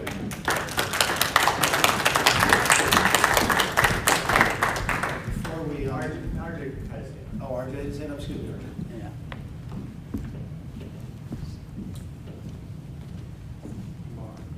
RJ Smith, I've listened to this and I've followed this very closely, obviously. I can't tell you how disappointed I am in the discourse, but be that as it may, I want to make a couple points. One, I want the public to understand that this is a process, that the board had a issue that they had to face, and that is addressing the challenges faced by the Pine Bush Water District and find solutions. Solutions is finding both the quality and quantity of water that will support the water district and the growth within the water district and going forward into the future. It's a multi-million-dollar endeavor. The board searched for alternatives. I commend the board for securing a $2.3 million grant from the New York State. That obviously is a big part of that $4+ million. Many years ago, the board developed, negotiated a cell tower that generated income.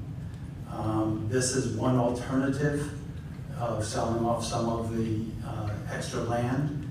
It may not be preferred, it may not be approved, but there's been meetings, there's been hearings.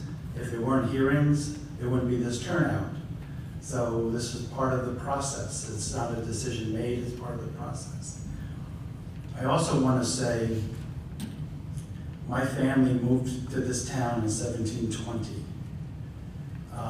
They moved here with the Thompson family, the Crawford family, the Bull family. There were others.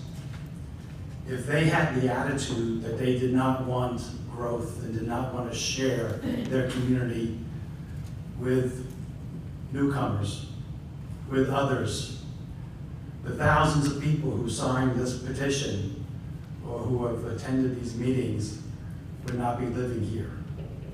We have a housing crisis. This may not be the spot for it.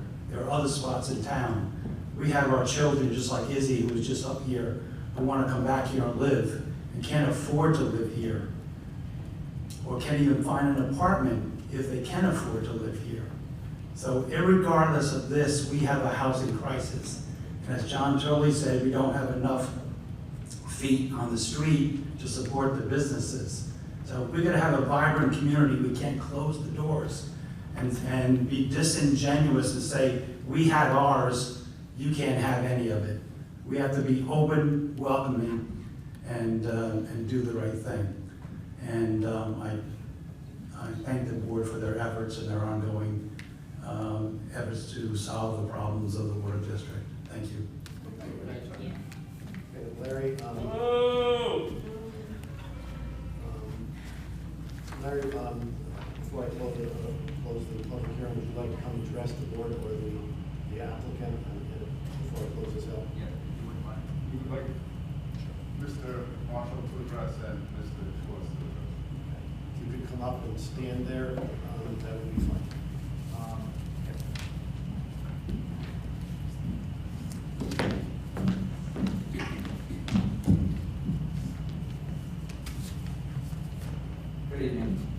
name is Larry Marshall from McCurry Controlling Marshall. My firm has been retained by the potential buyer to assist him in the process of possibly obtaining the approvals, including the zoning change as necessary. As mentioned by Charlie this evening, we have prepared fiscal analysis for the project, as well as a preliminary traffic analysis. It is a the traffic analysis was completed based upon the number of trips. It is not a traffic study. The traffic study, visual assessment, layout of buildings, locations, size, aesthetics, all of that is addressed on the planning board level. And I'd like to, obviously that's a major portion of the comments from the public. Traffic, obviously coming into and out of the school, the high school on a daily basis is a major concern, always has been. That was addressed,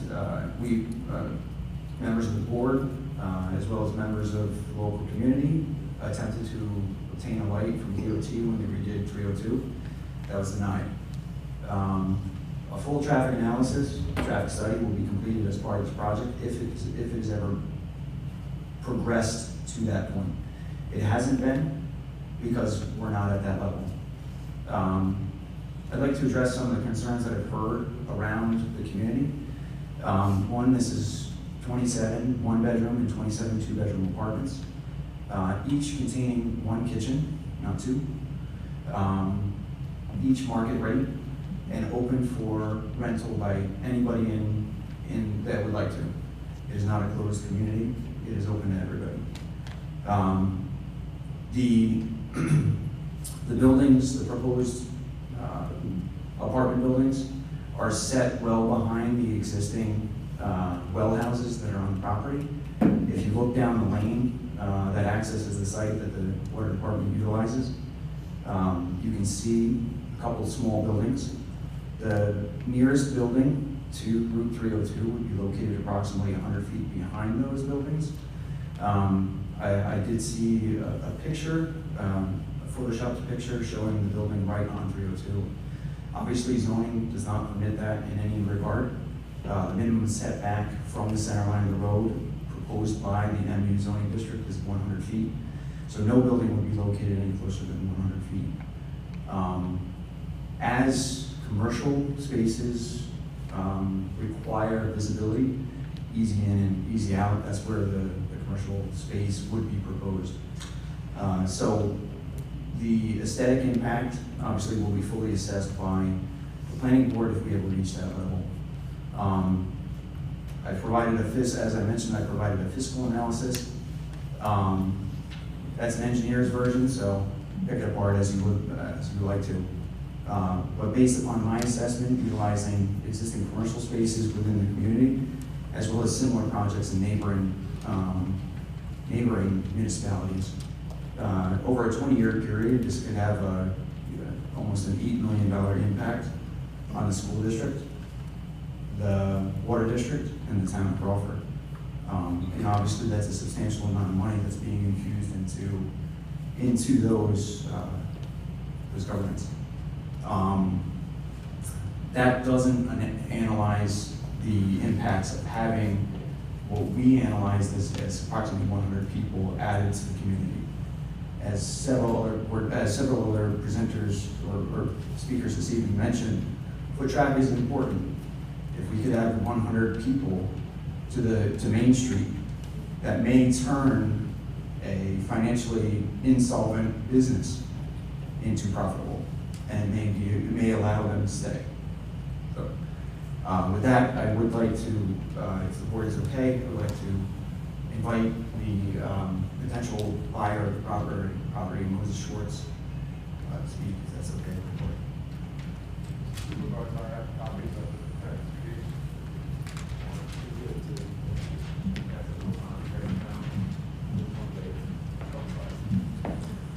Hi, my name is Moses Schwartz, and I'm the person who entered the contract to purchase the property 141 State Route 302. I'm a builder, and I build a lot of apartments down in Maybrook, New York, Hamptonburg, New York, Somerville, New Jersey, and many more. I was introduced with the property by a well-known Orange County real estate broker who informed me that the property is owned by the town, that the town has been attempting to market the property for about 10 years. And the town is looking to sell the property to fund the water supply infrastructure. After preliminary reviews and availability and considerations, the ability to build 27 one-bedroom, 27 two-bedroom was provided in the contract. Since the contract was signed in January 2020, I have spent considerable amount of money to develop the cost, engineering, architectural, and many other costs. The intent is to build apartments that fit the character of this community without creating any negative impact with regarding the water supply, traffic, or any environmental issues. To that end, I have instructed my design team to work together with the town planning board professionals in the architect paths that everything should work according to what fits on it. Recently, a complaint has been begun which seeks to undermine our efforts to get the project multi-benefits to the town and myself. The campaign, which started on social media, is granted at hate speech and overwrite lies. I will take the little time to address the lies and the statement that is not true. First, other than to build apartments for this community, I have no agenda. I'm not seeking to create any new villages. I'm not seeking to rent to any particular group of people, and I'm not seeking to change the character of this community. I'm a businessman seeking to develop real estate in Pine Bush for Pine Bush. Second, the rent that intent that the charge will be market driven. There is no attempt to create government subsidized housing. Posting on social media have suggested that apartments will have 2 kitchens.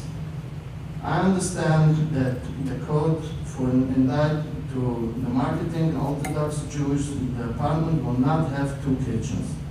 The apartment will be marketed to anyone interested and fairly priced for 1 or 2 bedroom apartment in Pine Bush. Social media posted have beside me and as a Kiddush Joe. Well, I'm proud to be Jewish heritage. This project has nothing to do with that heritage or Kiddush Joe community. I'm horrified that I even have to say this. Social media has suggested that I'm a criminal. I have never been arrested and have never been convicted of any crime. It gives me great pain to have to give up before this board and have to create all the lies. However, we live in an age of misinformation, and unless direct is set straight, the lies overwhelm the truth. I invite any member of the community to talk to me. Let me address your concerns. Let me inform you the truth. Let me show you the other projects I have built, and you can see for yourself that I am here to create the character of the community should stay. I recognize that the members of the Pine Bush Board and the supervisor have openly denounced the hate speech and lie which are being spread through the community. For that, I and every citizen of the town of Crawford should be grateful for your leadership.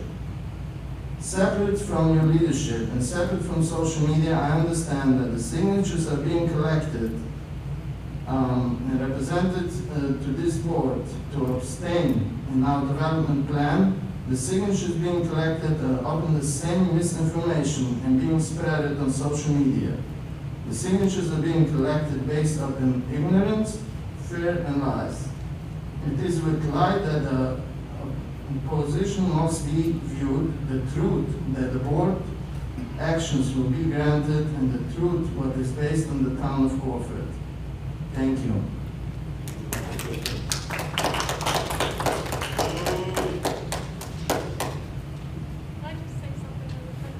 Yes, ma'am.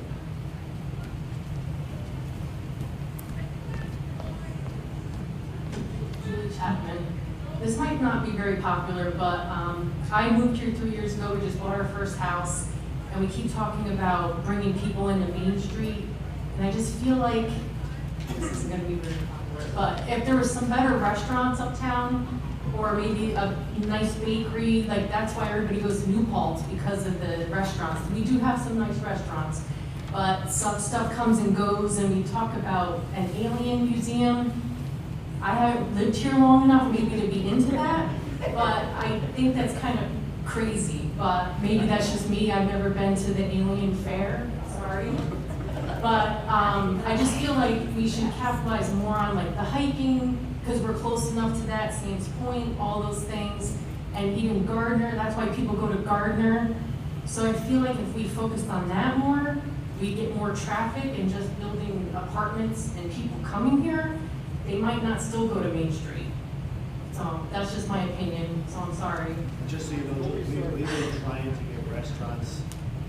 It is tough, you know, if you're in Montgomery, just got a better draw.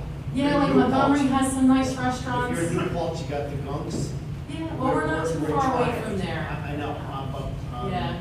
We'd love to have another motel. We've been talking where, you know, to get some more guests in here. We're full. Bed and breakfasts are full. We're full. Yeah. So I feel like people come to this area more for that kind of stuff. I think we'll work on it. Yeah. And then the other thing about the apartments, if you do get money from selling this land, do you have a plan for the water? Yes. Okay, that was my other question. Thank you. All right, I'm going to make a motion to close this public hearing. Second. Yes, sir. Close both public hearings. Here at the mixed-use floating zoning district, designation of mixed-use floating zoning district. I make that motion. Second by Dan. All those in favor? Aye. I have a sheet I was going to read, and I listened to the gentleman talk. And this, I'm not even going to go through the sheet because I know how you feel, and this whole entire town board knows how you feel. And we have been slandered with malice, and horrible, horrible things have been said. Okay, we're not on board. We made a statement that our town attorney did, so we're not on board with that. Maybe this is not the spot for it, but we are trying to do the best we can, and tonight the town board will make a hearing. How much is he paying you?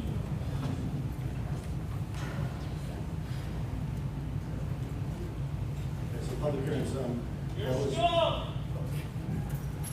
Public hearings closed. Roy, you want to say something? Town board want to say something? Let's go through everybody. State your. Yeah, Charlie, I'll start. I'd actually prepared about a 3-page statement that I was going to put out tonight on Facebook, and the more I thought about it, I decided not to, because what we've seen on Facebook in the last 30 days or so, we should all be embarrassed about, whether we're for the project or against it. It's not the community that I raised my children in.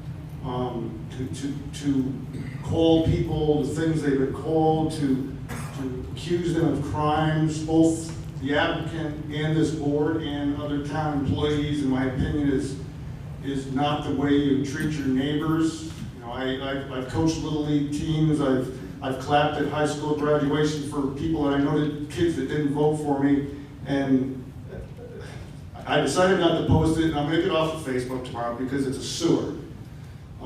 And we heard some good speakers tonight, and we heard some people that were, I won't use the word, but I did hear from a lot of people over the last couple of weeks who were level-headed, cogent people that made a good case in many aspects. We heard some speakers tonight. We heard a young lady who was 19 years old. I think she's got a good promise in front of her. And those are the people I listen to. I don't listen to those who shout the loudest or say the worst things.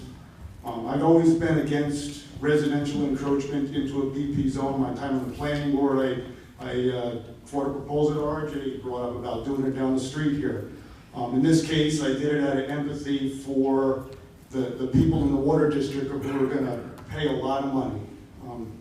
But as I said, I listened to the people that made the most cogent arguments based on data. I listened to things about traffic and safety and water use. I'm gonna vote no on this proposal.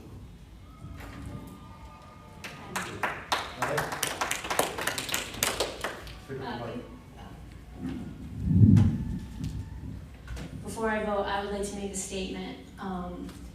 First, I would like to thank the people who reached out to me regarding this project to discuss their concerns with the proposed zone change. I truly appreciate the trust you have in me and my position on the board. It's a position I take very seriously. For the past 40 years, I've lived and raised my family in the town of Crawford. And there's a recent Facebook page, Town of Crawford Now. That page is everything Town of Crawford is not. I have never seen in my life such hateful, slanderous things directed at people that are only here to serve and have lived their lives to serve this community. I want to be perfectly clear on this, and thank you, Mr. Schwartz, for coming. I think you have, you're a lovely man, but I have reservations about this project, and I want to be perfectly clear. I will never be intimidated, bullied, or threatened to vote a certain way. Never. I have listened to the concerns of the people who reached out to me, sent emails to me, and appeared here tonight as well as last month, and I commend you for your commitment to this community. I have not and will not take into consideration opinions or Facebook posts based on rumors, lies, and innuendo. And I'm sure they're out there typing furiously right now, right in the parking lot. That being said, I have reservations about this location for this project, and my vote is no. We're not done, this is just this part of the meeting. I think you're done. I thought you were done. I'd like to thank everybody that's come out tonight. Inside and outside, I'm really sorry that we all couldn't be inside, but we know why that is. And we have to accept that. I don't have any written prepared statements, but I'm not on social media, and I think I'm the happiest guy on this board. But I have seen some of the stuff that's been on social media, and it's very disappointing. I'm just going to restate what I said a few minutes ago to the gentleman that was speaking. For 19 years, we've tried to listen and try to do the will of this community for every project that we've done. For everything that goes on in this town, it's not about the board, it's about the people. And if you can't serve the people, you shouldn't be on board. I'd like to thank Mr. Schwartz for coming, and Larry Marshall for the work he's done, for RJ for the work he's done. These people work hard for our community, and I'd like to thank them. But I think it was mentioned that we do need apartments, we do need places for young people to start out living in Pine Bush. We recognize that, but maybe this spot isn't the right spot to do it. I'm not here to say it is, because I'm a board member. I'm here to listen, and also to make a decision, informed decision based on traffic and water and all the factors that go into this decision. I'm going to vote no on it, and I hope people realize that that vote is not made because of a few people that thought they were going to have influence on us by what they said that wasn't true, but it's based on what people said from their hearts that we agree with and that makes sense to us. We're a rational board. We feel like common sense rules. And so I think at this point in time, this is not the project for Crawford. And so I'm going to vote no.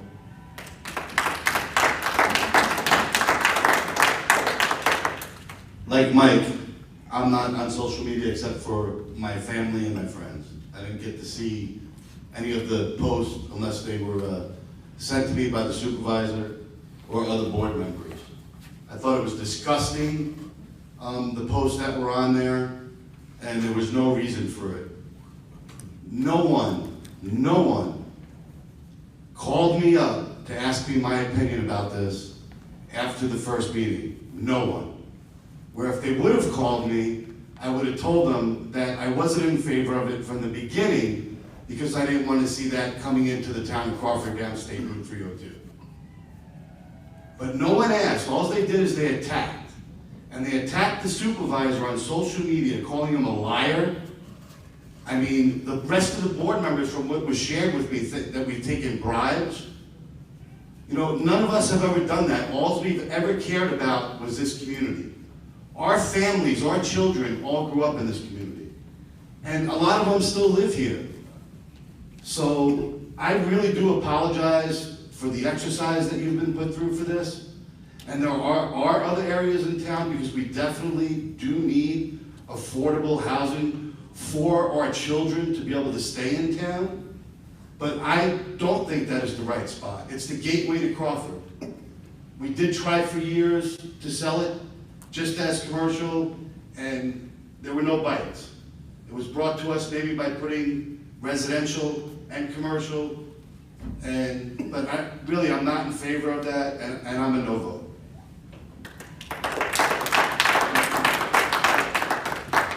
Okay, thank you very much, Dan. I'm having a tough time with words. I grew up in this community here next door in Montgomery, been over here for the past 25, 30 years. Coached Little League, done what I feel is a great job in Crawford, just walking trails, just Little League parks, new fields. I could just go on and on again. I'm very, very hurt over the personal, slanderous comments that people have made against me, and I'm at a loss of words right now. And thank you very much for coming. We do need apartments. There's no denying that. And for that reason, along with water supply problems, traffic, etc., I will make the formal motion to not proceed with adoption of either one of these laws. Second. Second by Rory. All those in favor? Aye. Aye. That's 5 ayes, no noes. Charlie, I just want to say thank you. I think you may have a very hard decision to make, and this is a very lovely gentleman, and my heart is breaking because it wasn't right how it was gone about by the community. Thank you. I just want to say, you have no idea what has been said about the people up here on Facebook. I don't know if everyone in here is a member of that page. I am. I monitored it to see what was being said. And as soon as they would say something, they would delete it. There's private chats that went on. Screenshots have been sent. Anybody that thinks that that Facebook page was not filled with hatred is crazy. And I'm sure I'm going to be blown up by people from Texas, people in Philadelphia that don't even live in the town of Crawford anymore, but they'll post about me. Never even spoken to me, but I've taken a bribe. Watch my driveway, line my pockets. It's personally disgusting. I'll say one more thing about that. A lot of people throughout this process talked about their home values. And we all own homes here as well, and we're concerned about our home values. And when people, the only way your home is valuable is that you can sell it one day. And when people go on social media and see a group called Town of Crawford Now, and they see the hate and the vitriol and the accusations of political corruption, they're not going to move here. So that's your home value. So if I just urge everybody to tomorrow morning or tonight, take your name off that page. Let's put it. Let's just make it history. Thank you. One last thing, I heard comments here, and I missed this one. The Orange County Department of Planning did send us back a determination where mixed-use commercial and residential buildings, I'll read it to you, contribute to the vitality of downtown areas. So it's not like we came up and imagined this mixed-use zone here, okay? This came from the Orange County Department of Planning. So I just wanted to get that out there. Thank you. Okay, we're going to take a 10-minute break, then we'll come back and finish up the regular business for the town.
Board meeting here. I'm on the monthly reports from Dan McCann, Coordinator of Safety and Security here for August or for July.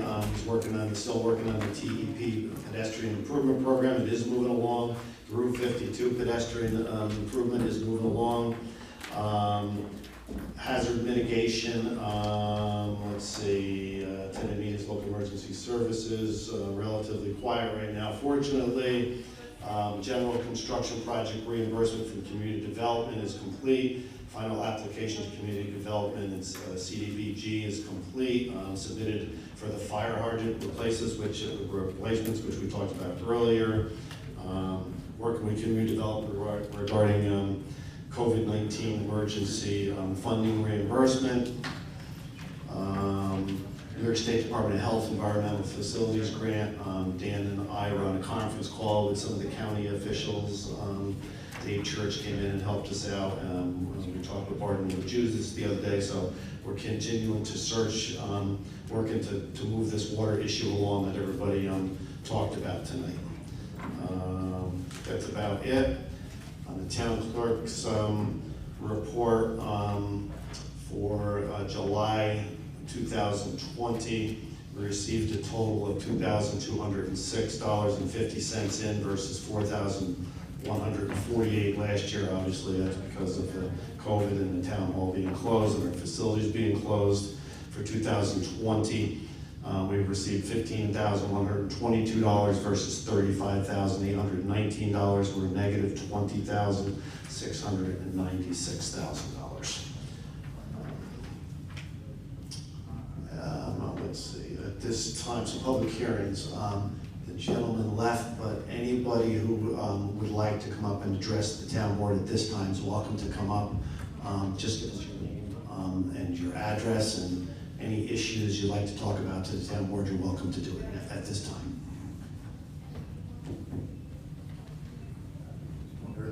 Everybody good? We're all talked out? I think you guys are good. Okay, very good. Okay, so moving along, let's see, I'll try to get us out of here so we can all get home here tonight.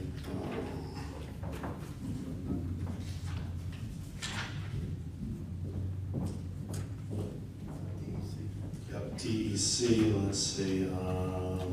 Oh no, okay, this is a DEC report of the sewer plant, and like I read earlier for everybody, we've been inspected here, and no major deficiencies were found. I did talk to the sewer operator the other day, and he's asking that that our next purchase for them is a new UV.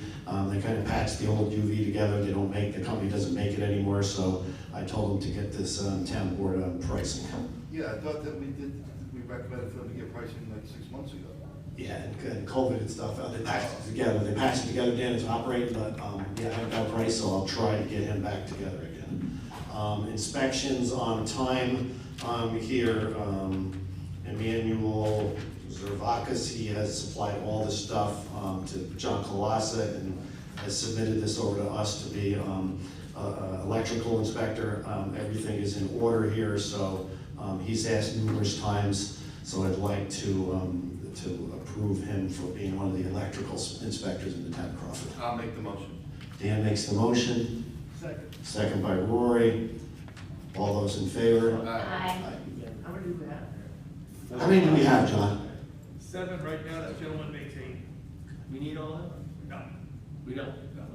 It's That's just what for convenience? we had told him that originally, and he replied to the board anyway, so. Yeah.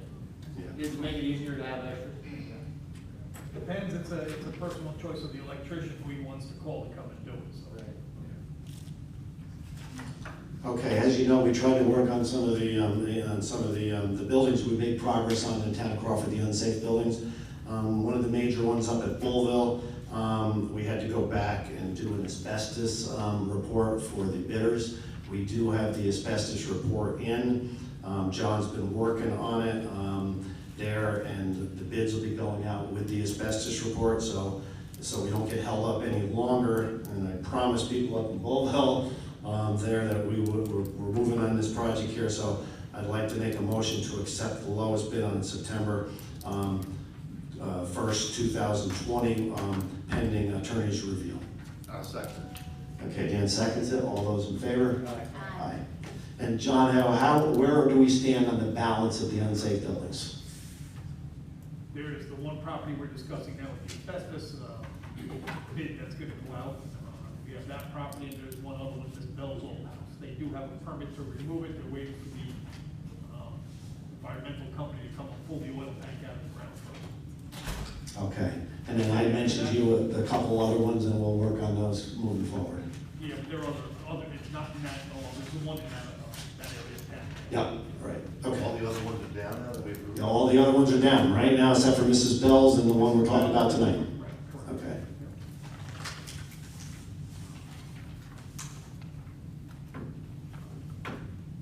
So this Jess right here, this asbestos that we're just talking about. That's just so we know it? Okay, thank you. Okay. Once again, the Depot Street, I talked with Larry Marshall, went down and investigated the Depot Street to Maple Street turning lane there. And Larry is going to come back. He's going to talk to Ben with the exact wording. I think we also ought to once again visit the Blacks, because the right thing to do would be go behind the Valley Supreme and bring that traffic out through a light rather than trying to make them take that turn by the Ford garage. So maybe Dan and I'll go down and see Mr. Black and see if we can once again move it. I looked at it over the weekend. It only looks to me like to be a few hundred feet back there. The whole idea when we went to the state and fought with them to put the light on Moriano's property was that he was gonna have all this traffic come there, they were gonna extend that road to the back. And it's fine that they do it. Who, does Moriano still own the property? No, it's been sold, correct? Yes. Right. Who's the owner? I don't know the name of the corporation, they're down in Westchester. So if you can get the name, I'd like to set up a meeting with them, John, because the sensor actually for that light is on their property. When you leave McDonald's on that private road, that's a private road. Yes. So the idea was, if you remember, they were gonna remove that guardrail, extend the road to the back of it. Yep. So that the buses can come out to a controlled traffic device. When Yes. when Ken Spadola was taking care of Moriano's property, he would not allow it. Right, but He's not they're not gonna have a doing choice it, at so the he can't. board. So I'd like to at least meet with the new people. Okay. And they need to do that. Yeah, no problem. And now's the perfect time. You got the new beer world open. I saw they put the crosswalk in, or the sidewalk on their side for a crosswalk. We're doing the crosswalk going across from Stewart's to the McDonald's side and then up. So that'll be a controlled light and all that traffic can go out that way. Yep. Okay. And the last thing I had here was I was hoping we'd get a better update on the coterminus on Town Village. I work with Kelly, Angelina's work down here, Jessica's work down. So we've continued to get signatures. I think moving forward, as we've discussed, it's a good deal for the town of Crawford. It's a little harder to get these signatures here during COVID, but now maybe we can we can put our efforts forth here and try to get them moving forward on it. We missed the deadline for this year's election. Kelly researched that, and it was August 3rd, but I think we could have a spring election, a spring vote on it to approve it or disapprove it. So that is all I have. And I have one more thing to say. Go ahead, Dan. That needs to go on the record. Jessica, thank you, because I know you put up with a lot over this past month. The rest of the board that were on social media looking, I know it was disheartening what you got to see, but I think we all learned a lesson from it, to stay off it. Delete my account. But thank the people that, some of the emails that we received, honestly, it was a pleasure. What people wrote and how they explained it, what their concerns were, it really was a pleasure to read that. When you try bullying people, and especially Charlie. Charlie has, how many years have we been on now? 19 years. I know myself, Mike, and Charlie. Kelly's been around us the whole time. What you've done for the town, for people that we thought knew what you did for the town, to see some of their comments was pretty eye-opening. But I want to thank you for everything that you've done. If you look at the walking trail, you look at the sidewalks, just look at the property values in Pine Bush and what they've gone up to. And so thank you. Thank you very much. with that, so everybody can get out of here tonight, I'll make a motion to adjourn. Second by Mike, all those in favor? Aye. Thank you, everybody who did the technology and worked on this and made this meeting successful. Thank you very much. You guys have to